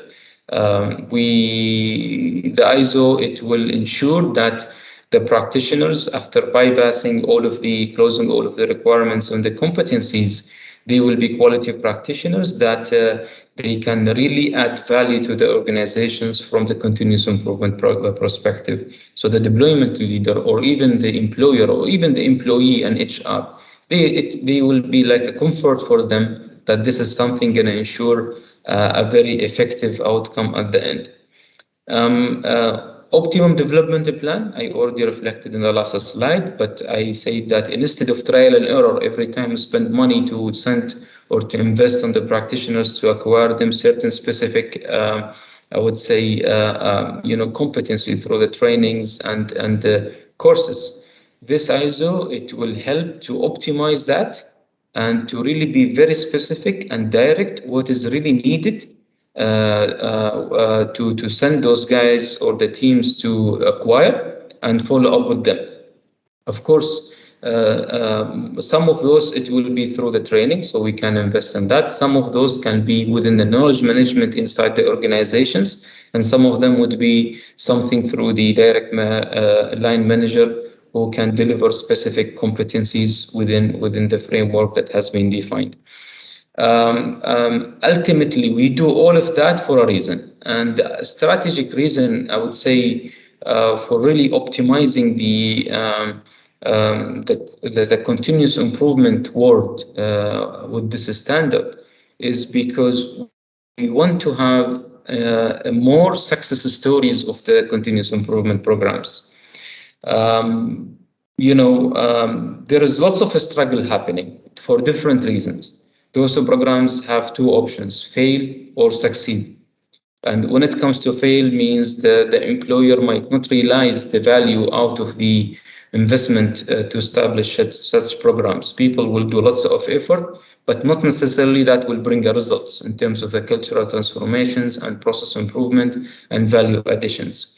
But following such a standard, as I said, ultimately it will impact directly and indirectly to have a successful transformation programs, having a quality teams that they will be having competencies and capabilities to deliver the expected requirements from them, that ultimately everybody within the organizations and even the stakeholders in the supply chain, suppliers and customers, they will entertain the benefit out of those programs. And especially it will be more impacted to the customers who is receiving the product or services at the end of the time, when everything will be optimized and so on.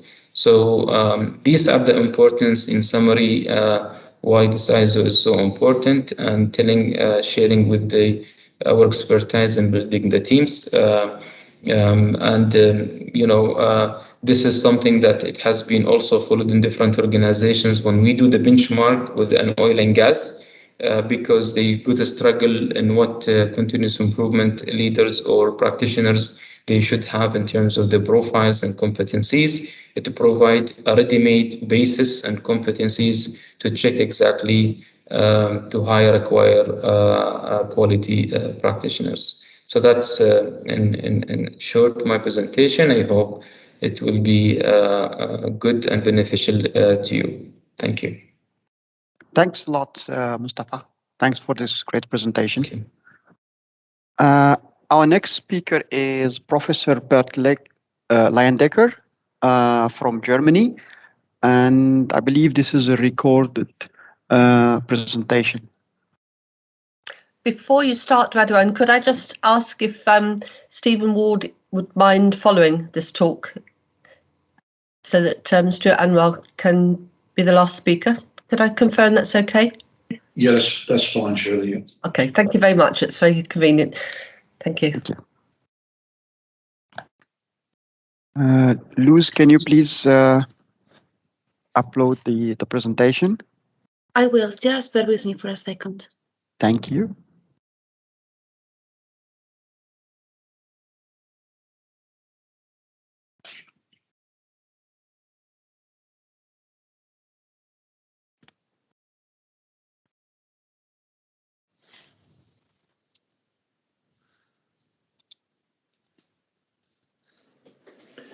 Good morning, ladies and gentlemen. This is Bert Leyendecker speaking, and I'm glad that I have the opportunity to present today the situation around ISO 18404 in Germany.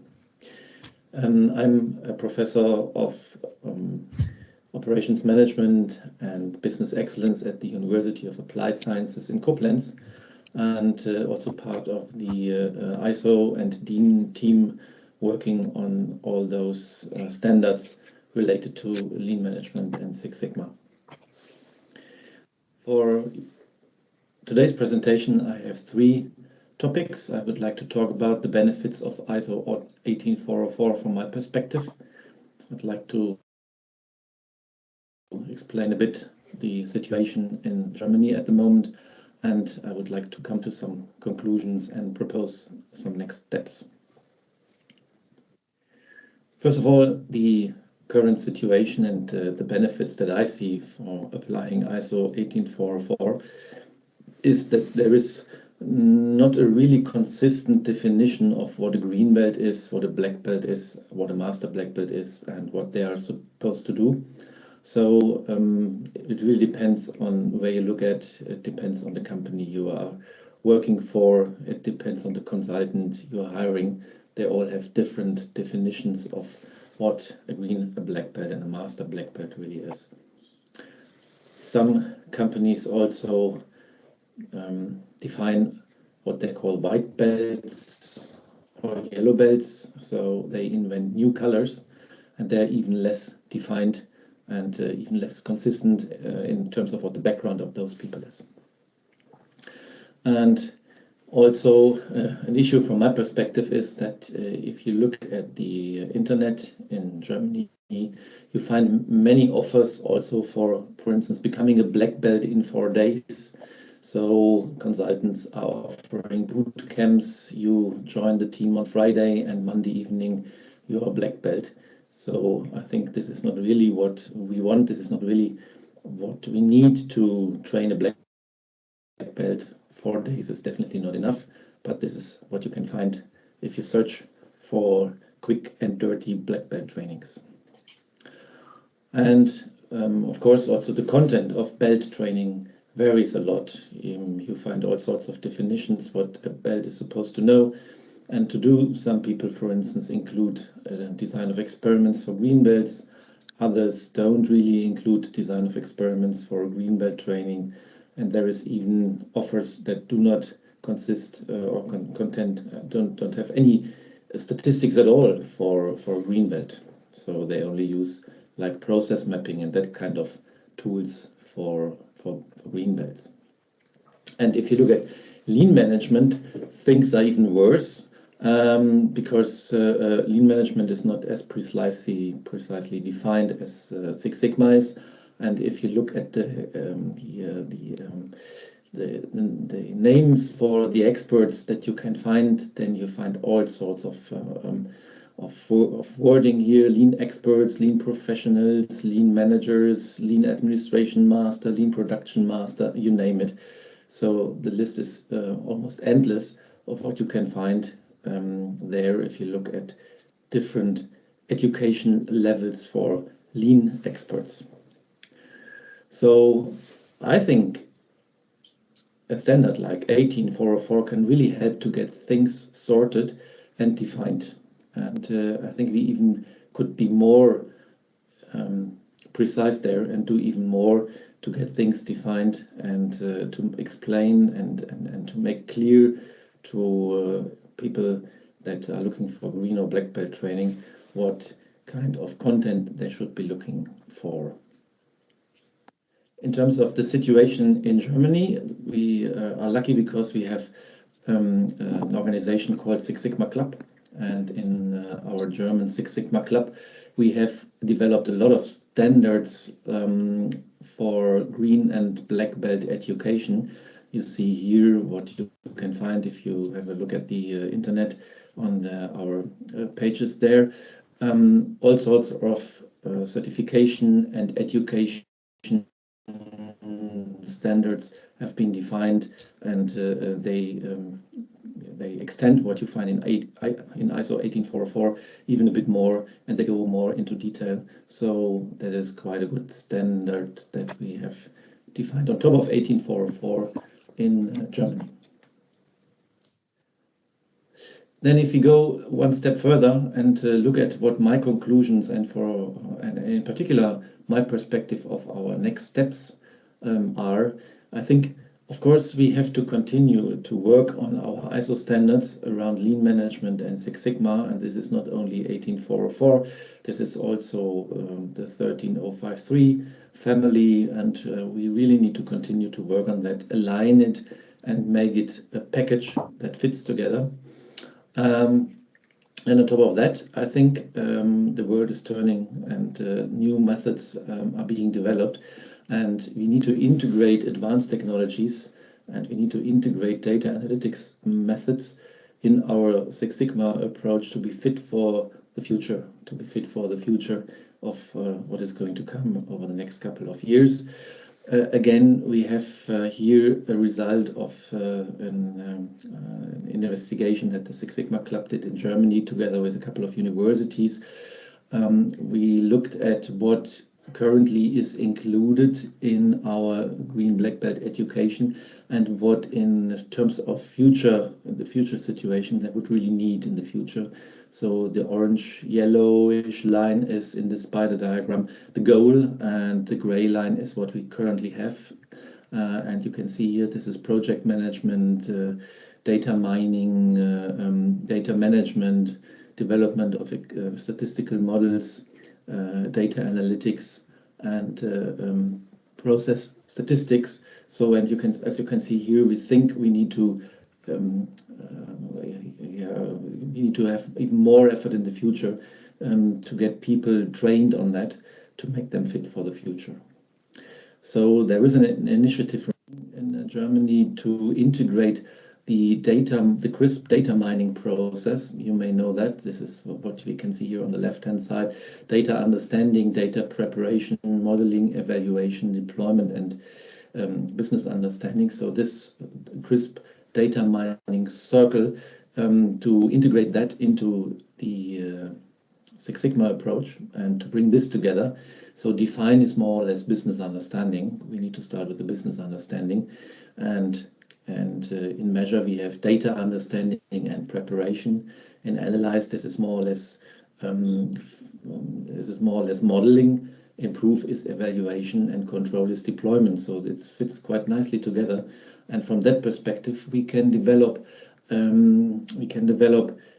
let's say an add-on, an additional training course for green and black belts, what they should learn on top of what we have in our standard green and black belt training. So you can see here a suggestion of what people should be learning if we want to develop them further from Six Sigma experts, more in the direction of data experts, people that are able to cope with the current and future strategies like advanced modeling or cloud computing or simulation or big data analytics.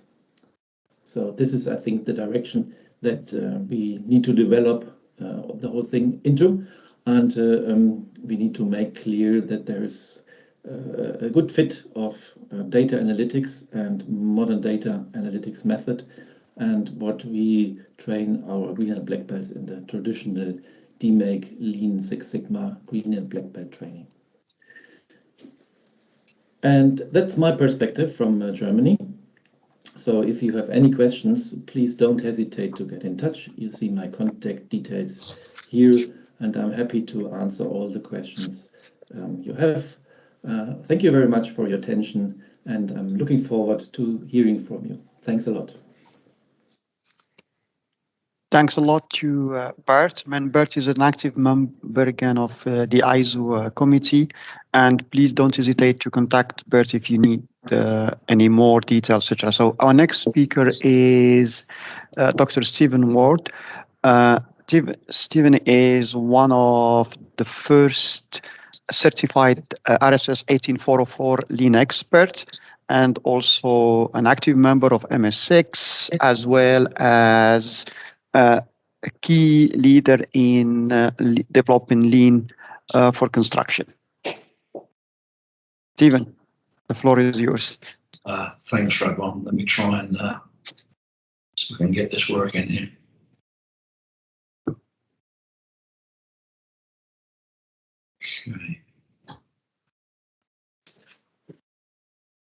Okay, we've got the can you see the slides, Radwan? Okay. Yes.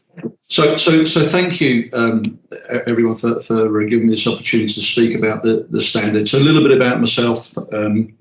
Yeah, I discovered Lean some 20 years ago, and working in the construction sector. Now, in the construction sector, heavy statistical analysis and data and Six Sigma is quite difficult because it's a project delivery based industry. By the time you get enough data to analyze, the world changes. Okay, so it is still very useful deeper into the supply chain and with various elements. But the emphasis for me has been far more on Lean than on Six Sigma. And in that journey, when someone asked earlier about what's the best way to learn, I read a lot of books, but the best learning I ever had was actually being directly coached by an experienced practitioner and actually doing it, right? Getting on and doing something. And I've tried to follow and encourage that path. And I guess back in 2008, in line with that, I was delivering some vocational qualifications. And they were pretty good. I was quite happy with those because it was lean doing. Okay, so lean thinking is great, but lean doing is better. Right? Now, so how did I get involved with 18404? Well, I was working with a company in Ireland, and we were doing quite a lot of stuff. I was doing quite a lot of hands-on training and application with them, and rolling out things like 5S, collaborative planning systems, production control systems across a number of their sites and operations.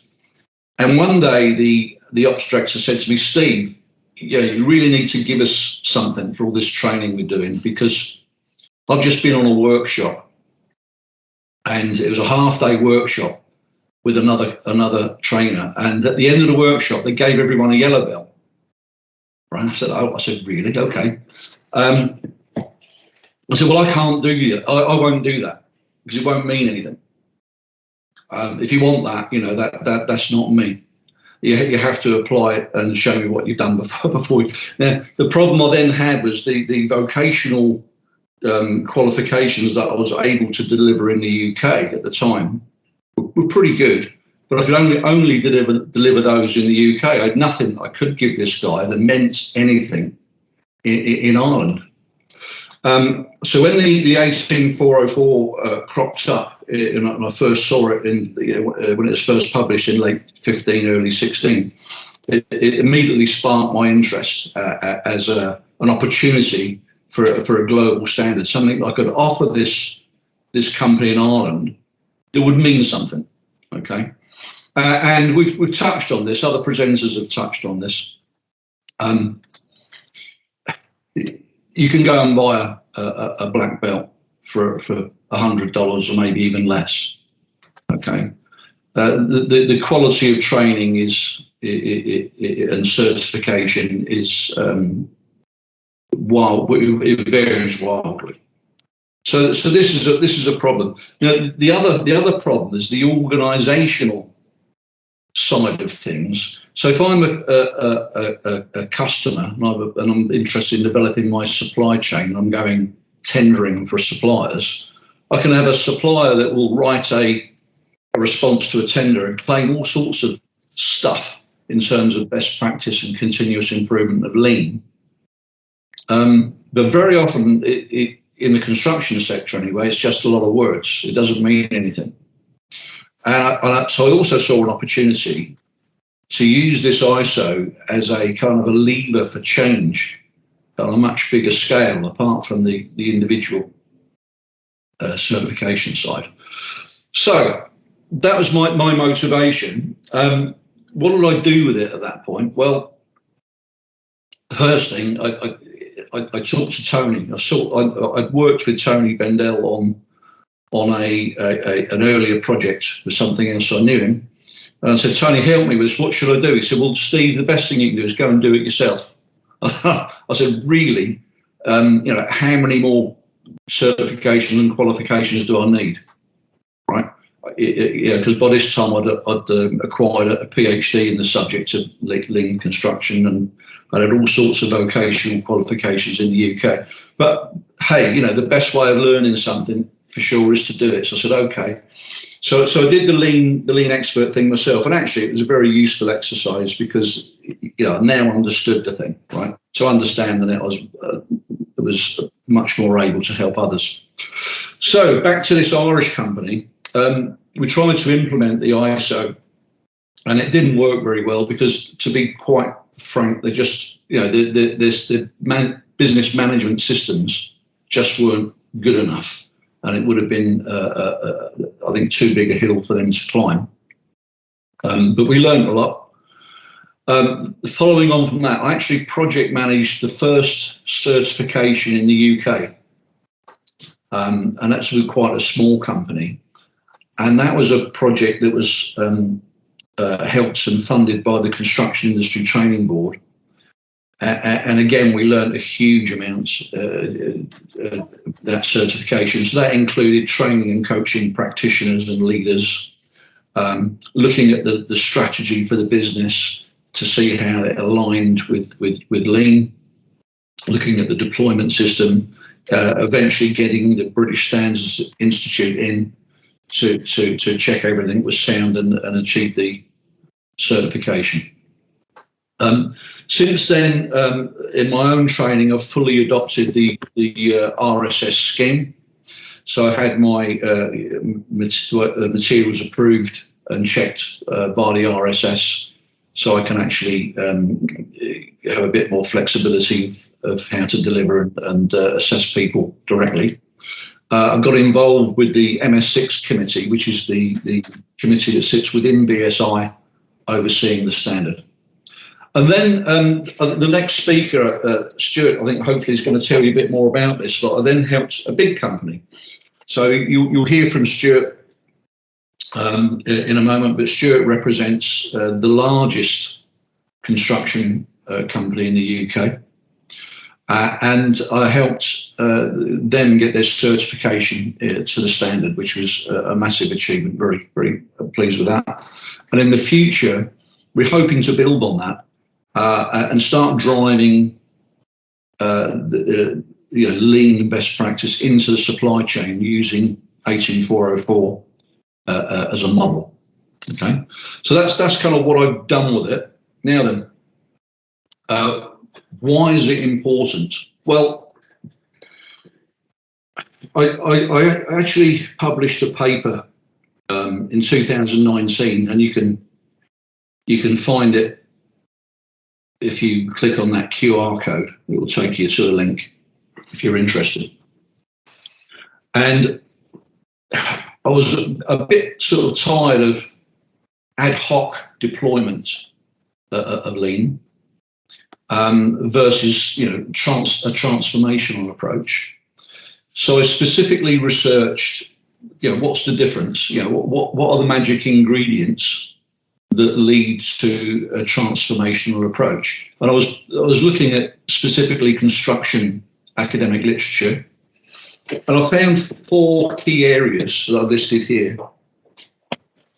So the first thing is that, the organisational structure. There must be a clear link between the operations, strategy, and capability. So if you once you understand the organisational approach of the 18404, it absolutely requires this. It says, okay, if you're going to deploy lean, how does this link perfectly with your core business strategy? I think that's very important. Secondly, and again, some of the presenters earlier have already touched on this lack of clarity of concepts in lean. There's no definition, no operational definition of what means lean. Roadmaps are quite popular and effective. Tests, audits, ways of just saying how good is something. And I think, following the organisational requirements in the ISO standard provides a very useful roadmap to follow and to how to do this properly. Okay. Now, in the pilot company, we discovered a hidden gem that we didn't know was in the standard. And I don't know if this was intentional from the people that wrote it or not, but one of the requirements at Lean Leader and Lean Expert is that you're able to train others. So when we were coaching the Lean leaders at the pilot company, so we're like, okay, how are you going to demonstrate the competence that you're training others in these skills and competencies? And they had to go and do that. Now, we had a senior team that were our Lean Leader team, including the managing director. And that led to a huge amount of buy-in. Imagine if your ops director or your managing director become the coach for the people in terms of how you apply process improvement. They have to train and evidence they're training others. So in the literature research, one of the critical factors was simultaneous top-down, bottom-up leadership strategy. Again, it's not explicit in the standard, but it's in there. In practice, it has to happen. So you've got that requirement, and that fulfills the 18404 approach. And lastly, I'm not sure if I agree with this one, but I found it in the literature. Right. So in the construction sector, certainly in the UK, there are companies that are doing pretty good, even though the service perhaps isn't so good. Okay, so the need to improve perhaps isn't there, and there is an opinion that they won't improve until they have to. Okay, so an ISO system offers an opportunity for major clients to write this into procurement systems, to specify it a bit like ISO 9001. You don't actually do much work in the UK unless you've got ISO 9001. So I'm not saying this is the right thing to do. I'm just saying it does provide an opportunity. Some people do think it's the right thing to do. I'm on the fence with that one, but it's there.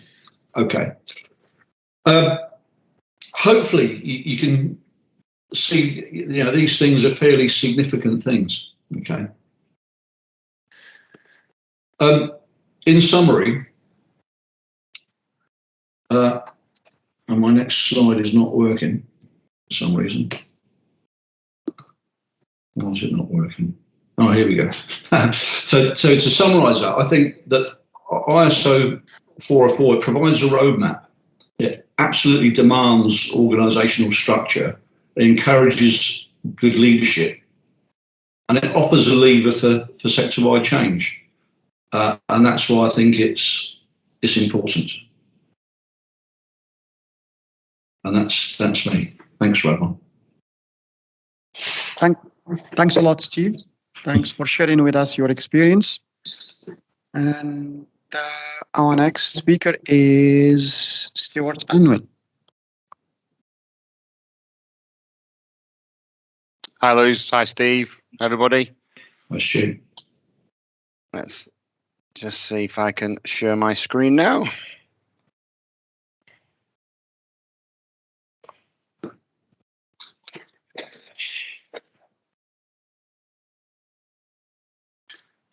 Luz, I don't seem to have the option on my Teams call to actually share my screen. Yeah, I think you need to be converted from attendee to presenter. If you just give us a few minutes, we can swap you.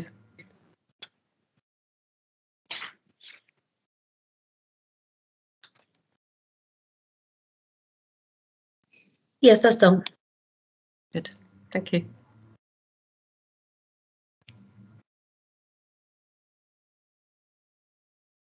Should be possible to share. That's great. There you go. Hopefully that's coming through now. Yeah, perfect. Brilliant.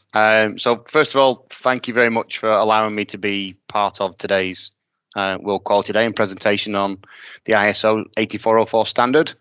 My name is Stuart Anwell. I am the Head of Project Services for Balfour Beatty Construction.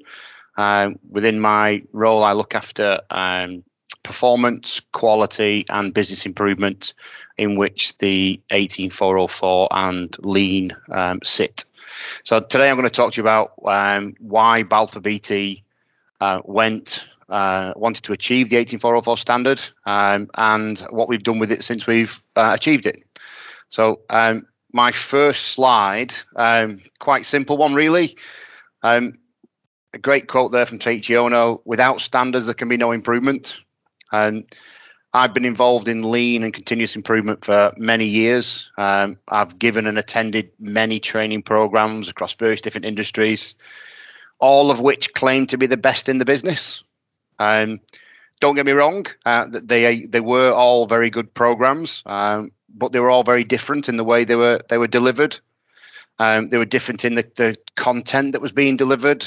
They were different in the way they were managed, monitored and reported.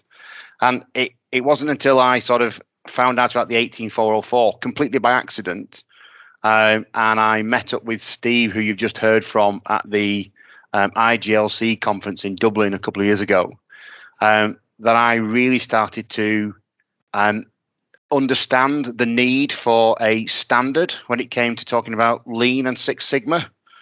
There are various different companies offering lean capability and testing and certification, but none of them really cut it for me. And I saw this framework for the ISO 18404, and it really sort of it instantly resonated with me. I had a great conversation with Steve, listened to a number of presentations at the IGLC conference, and then I took the presentation back to our senior leadership team in Balfour Beatty. It instantly got the backing from the senior leaders. We were a business that was working quite closely with a number of clients that lean was a prerequisite for what they wanted and what was part of the requirements for the projects that we were delivering. And if I move to the next slide, it was very much Balfour Beatty at the time were going through a sort of a significant, what we call a transformational change program that we call Built to Last. And the program itself was built around four key pillars originally: lean, expert, trusted, and safe. And then more recently, we've added the sustainable pillar to the program. But lean for us is all about driving efficiencies. It was about removing waste from our processes and the projects that we worked on, and delivering greater performance for our customers.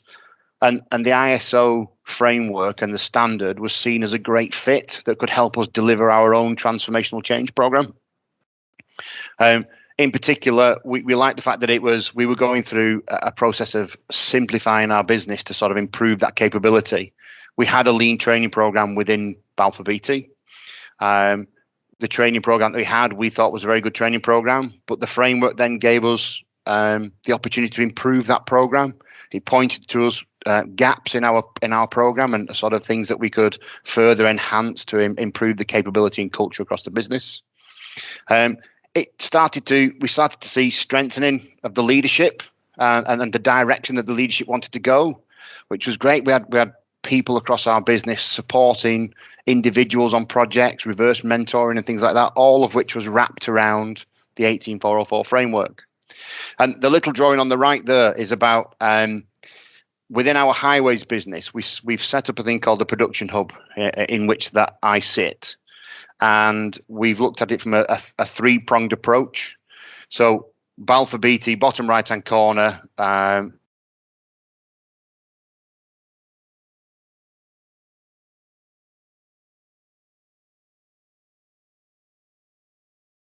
maximize delivery. Can you still see my screen? There was a little power glitch then on my presentation. Okay. And then we had a client, National Highways, who were attempting to develop the culture of the industry. Lean was very much part of the requirements. And so we approached the way we were doing things through that sort of 18404 framework by creating that network of lean expertise within our own business. We're helping to develop our own supply chain, and we're also now helping to develop our client. So we've got this approach where all bases are covered. The particular ethos for us is that if we are more efficient and our supply chain is more efficient, our client becomes more efficient. We deliver more for our customer, and we deliver a lot more regarding to efficiencies and working more effectively across our projects. And the framework and the way the framework managed that through the architecture, the system that's built around it that we built within the business, and the capability of the individuals, we've seen that grow considerably across our business and our supply chain. We've seen bids that we've put in for future work where we've made commitments within those bids to achieve 18404. And it's not just ourselves, it's other people now within those frameworks that we're working with, our strategic delivery partners. They're committed to helping us achieve and maintain 18404 within the business and push it wider out further into the industry. So why do I think it's important? Well, for me, looking forward towards the future for Balfour Beatty and where we feel 18404 can support our growth and future plans, and also the industry's future plans and where we see the industry going, is that it's helping us to adapt to market conditions. As it says there, we're meeting new and evolving customer requirements. Particularly for this, we're in an ever-changing world. We've just gone through 18 months of what has been an unprecedented change in the way we go to work. COVID has forced our hand, so to speak. The ability to actually have people with the knowledge and the expertise working differently towards those different challenges has been helped and supported by the framework that's built around 18404. And I think it will be something that we will work more with our supply chain and work more with our future business partners to make sure that it remains that way. It's part and parcel and front and foremost in our thinking.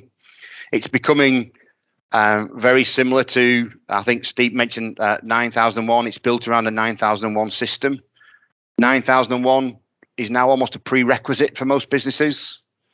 We're starting to see things like 44001 collaboration become a prerequisite. It's something that we want on our projects. We're working together with clients and supply chain to achieve it. And 18404's, I think, is the next. It's kind of the game changer in our industry, and something that we should all be working towards and achieving. Second thing is growing the capability of that industry. The framework itself, it's very structured in its approach. I really like the way that it's kind of a continuous improvement cycle. You understand the knowledge, you apply that knowledge, you then manage people applying that knowledge, and then you train those people to manage people to apply the knowledge. And it's a lovely cycle. It's very much an educational cycle, and we've been going through that with a number of people across our projects, across our business. And now starting to support members of our supply chain and our delivery partners.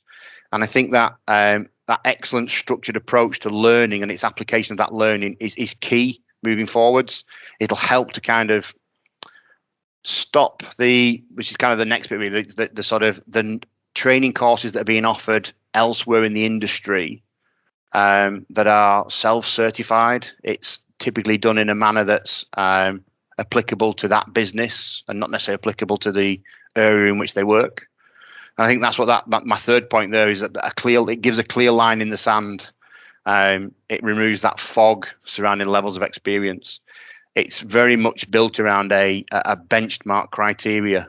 The fact that it's independently assessed, accredited, and certification process means that when you're bidding for work or when we're looking at future business partners, if somebody's got an 18404 accreditation, we know the level that they've gone through and they know the level that they've having to maintain that certification. We know what the individuals have gone through. I've been fortunate to be in a position where I've recruited many people over the years to come and do business improvement in various different businesses, and you always get things on CVs. I'm a Lean Six Sigma Green Belt. And then you find out that the Lean Six Sigma Green Belt was delivered in 3 days in a classroom, and they were awarded the certificate on day 3, and there was a 100% pass rate guaranteed. The 18404, I see that stopped all that for me. I think that it gives us that great opportunity to build the capability and sort of remove that kind of fog surrounding what level of experience and qualifications the people have and what they can actually offer within the industry, and not necessarily just the construction industry, but the wider industry as well. And then the last one is, I think it really does enhance collaboration. I've certainly seen far greater collaboration and sort of cooperation and cohesion between ourselves as a supplier and our client, our projects and our strategic supply chain partners on those projects. As we become more efficient in the way we deliver things, our supply chain needs to come along on that journey with us. And the way the framework is structured, it allows us to bring our supply chain in. It allows us to train and improve the capability of our supply chain. And I refer back to the production hub triangle on the previous slide. It's no good just the high level companies doing this. We've got to push it further down into the sort of the supporting layers, because without those supporting layers, we won't continue to deliver what our client wants, and we won't be able to continue to change in the environment in which we're working. And I think the framework certainly helps us to do that. The other thing for me is I think leadership and ownership and accountability of lean and continuous improvement. Often it's very much seen as an overhead.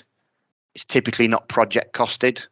It's you bring somebody in, you pay them a salary in the hope that they will deliver some performance and some improvement for you. But I think the way the framework is structured and the way people actually build their evidence portfolios, it becomes part and parcel of what they do. It's become second nature.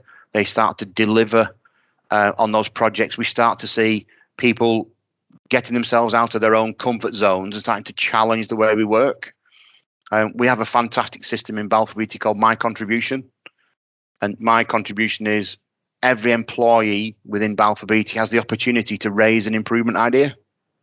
To date, we've had, in the last sort of 2 years since it was relaunched, we've had over 9,000 ideas fed into that hopper. And that to me is a real sign that people want to improve the business.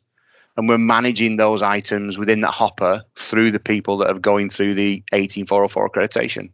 We've created roles that allow people the time, and they're provided with the resource to actually deliver those improvements for our business. And I think the 18404 framework is very much something that supports and enhances that, because it does provide that clarity around what is being delivered and whether it's to the standard that it requires to be delivered. And I think moving forward, that will be a great place to get to. The more we collaborate with each other across the industry and the more we work together as delivery partners, the more we need the things like the 18404 framework to actually control and standardize and manage the way we do things. So referring back to my original slide, for me, it was about creating that level playing field. It was that standardization of a process.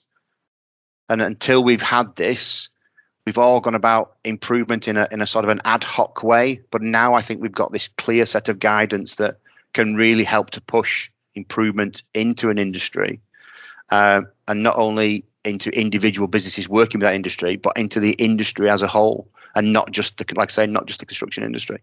So I really see 18404 as a disruptor for the way we do business improvement. And I'm proud to say that, you know, Balfour Beatty have achieved that accreditation and certification against the.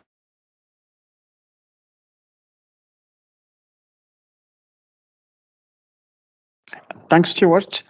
Thanks for this great presentation. Part of us shaping the way we go to work in the future. Say again, Lewis. Hello. Yeah, say again. No, I say thank you. Have you okay, so that's kind of like we're. Yeah, I sorry if I've summed up a bit too much there, but that's where I am. I think it's a really important step for us in the future. Thanks a lot, Stuart. Thanks for sharing your experience and especially the certification of an organization. If we're okay, I think I can move to some concluding remarks, and we might take also some questions. I don't know, Shirley, if we have some time for that also. Yes, whatever you like. Could I just confirm with Luth that we expect to have the recording on the YouTube, RSS YouTube channel at some point when it's been checked and edited? Yes, the recording will be uploaded in our YouTube channel in about 2 weeks or a week and maybe and a half. Thank you. And yeah, maybe we can notify the people who've attended so you can go and have a look at it. But yes, thanks, Luth. Can you see my presentation? Or... Yeah. Okay. Good. Okay. You can see my screen now? Yes.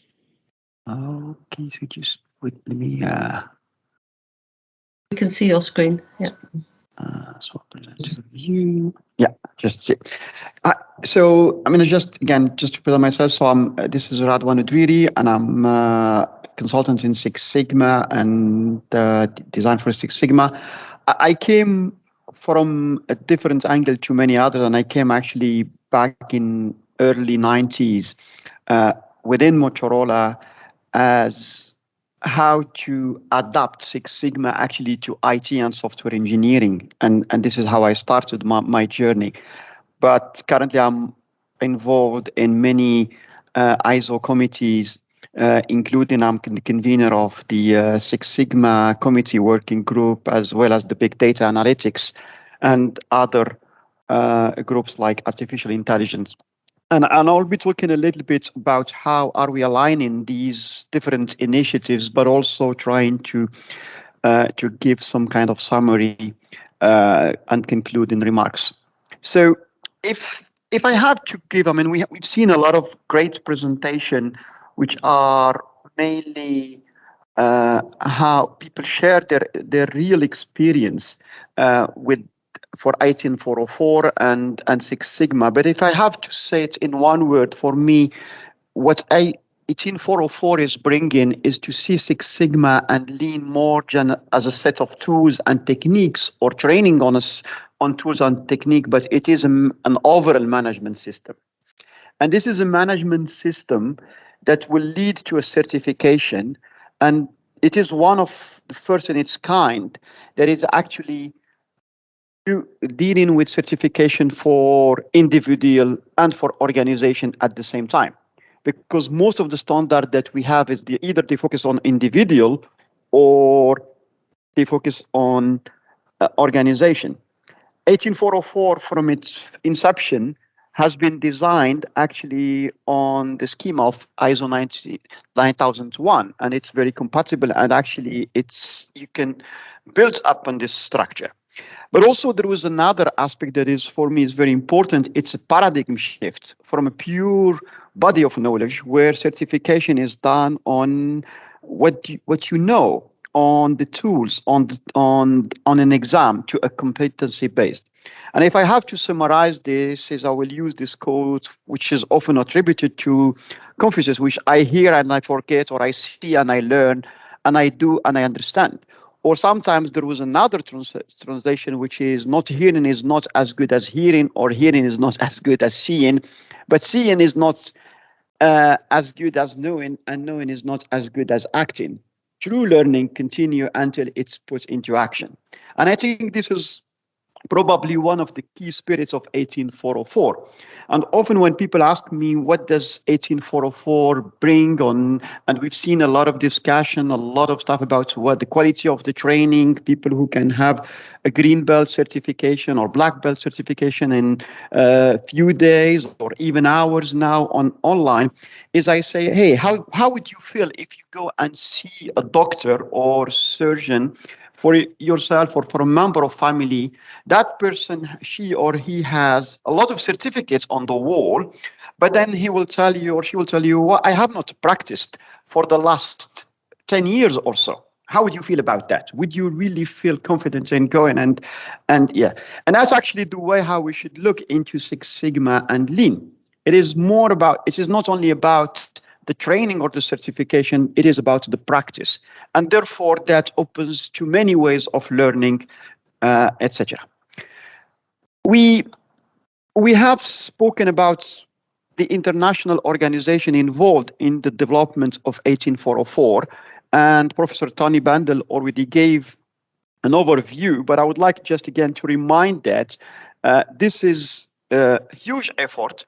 So definitely it is going under the ISO committee, and it is particularly under TC69, which is application of statistical method, and under SC7 and WG3, which is Six Sigma. This is the working group that is working on this standard as well as other type of standard.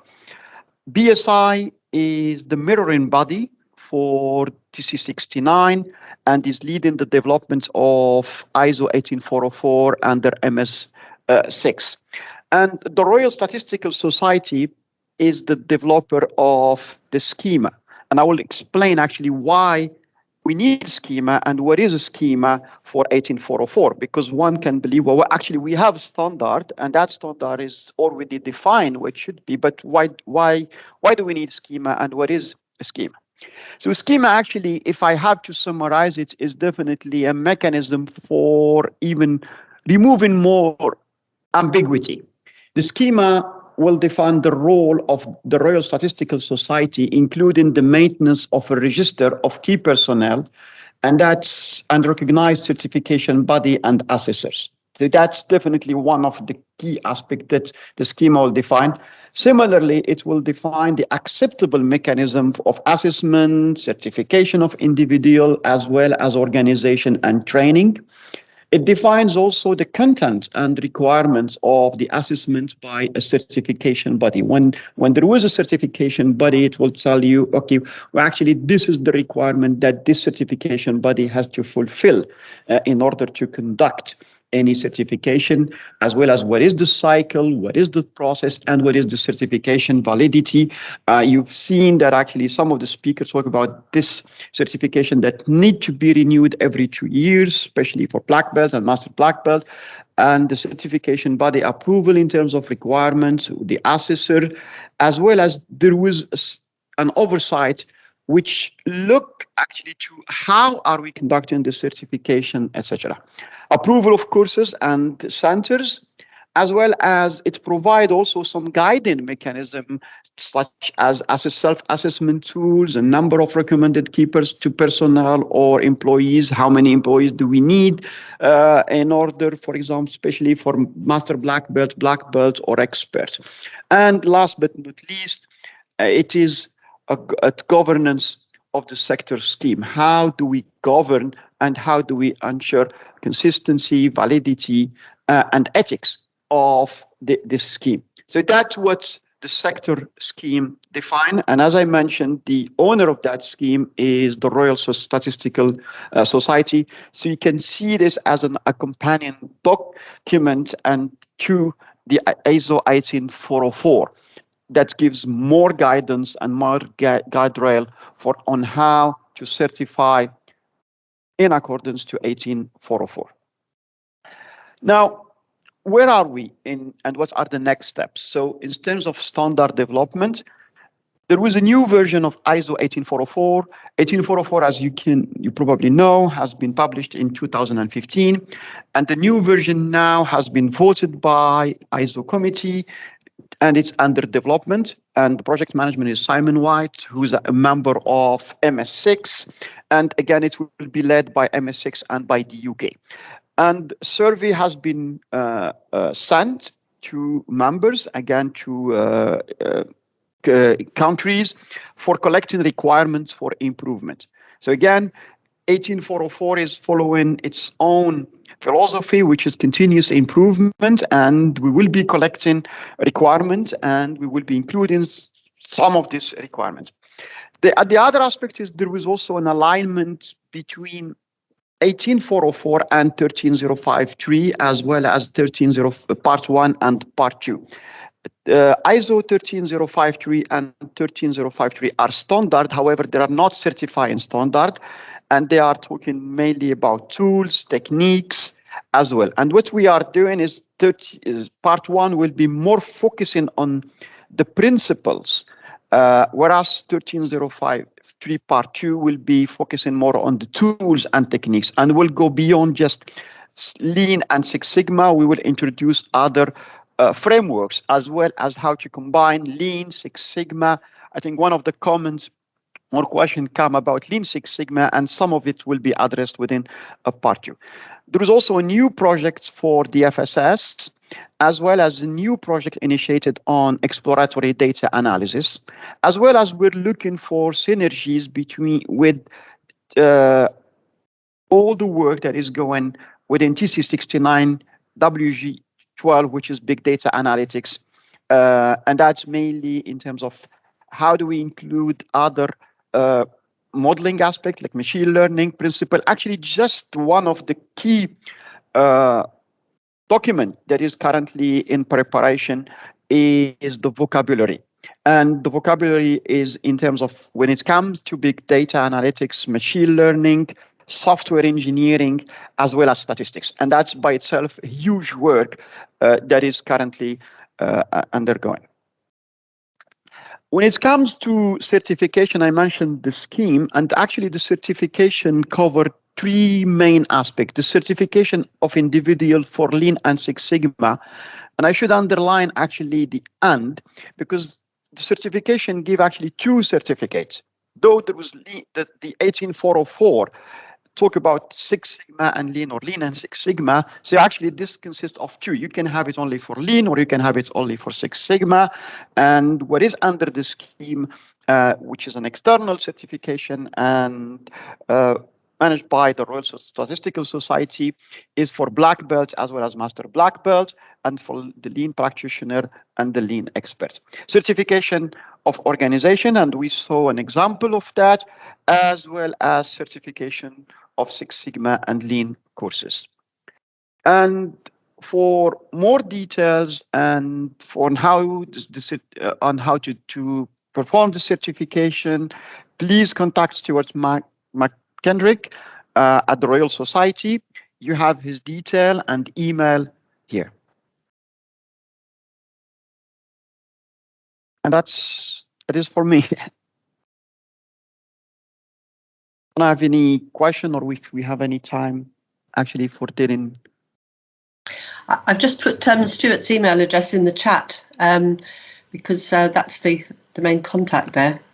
We've just perfectly kept to time. It's quite remarkable.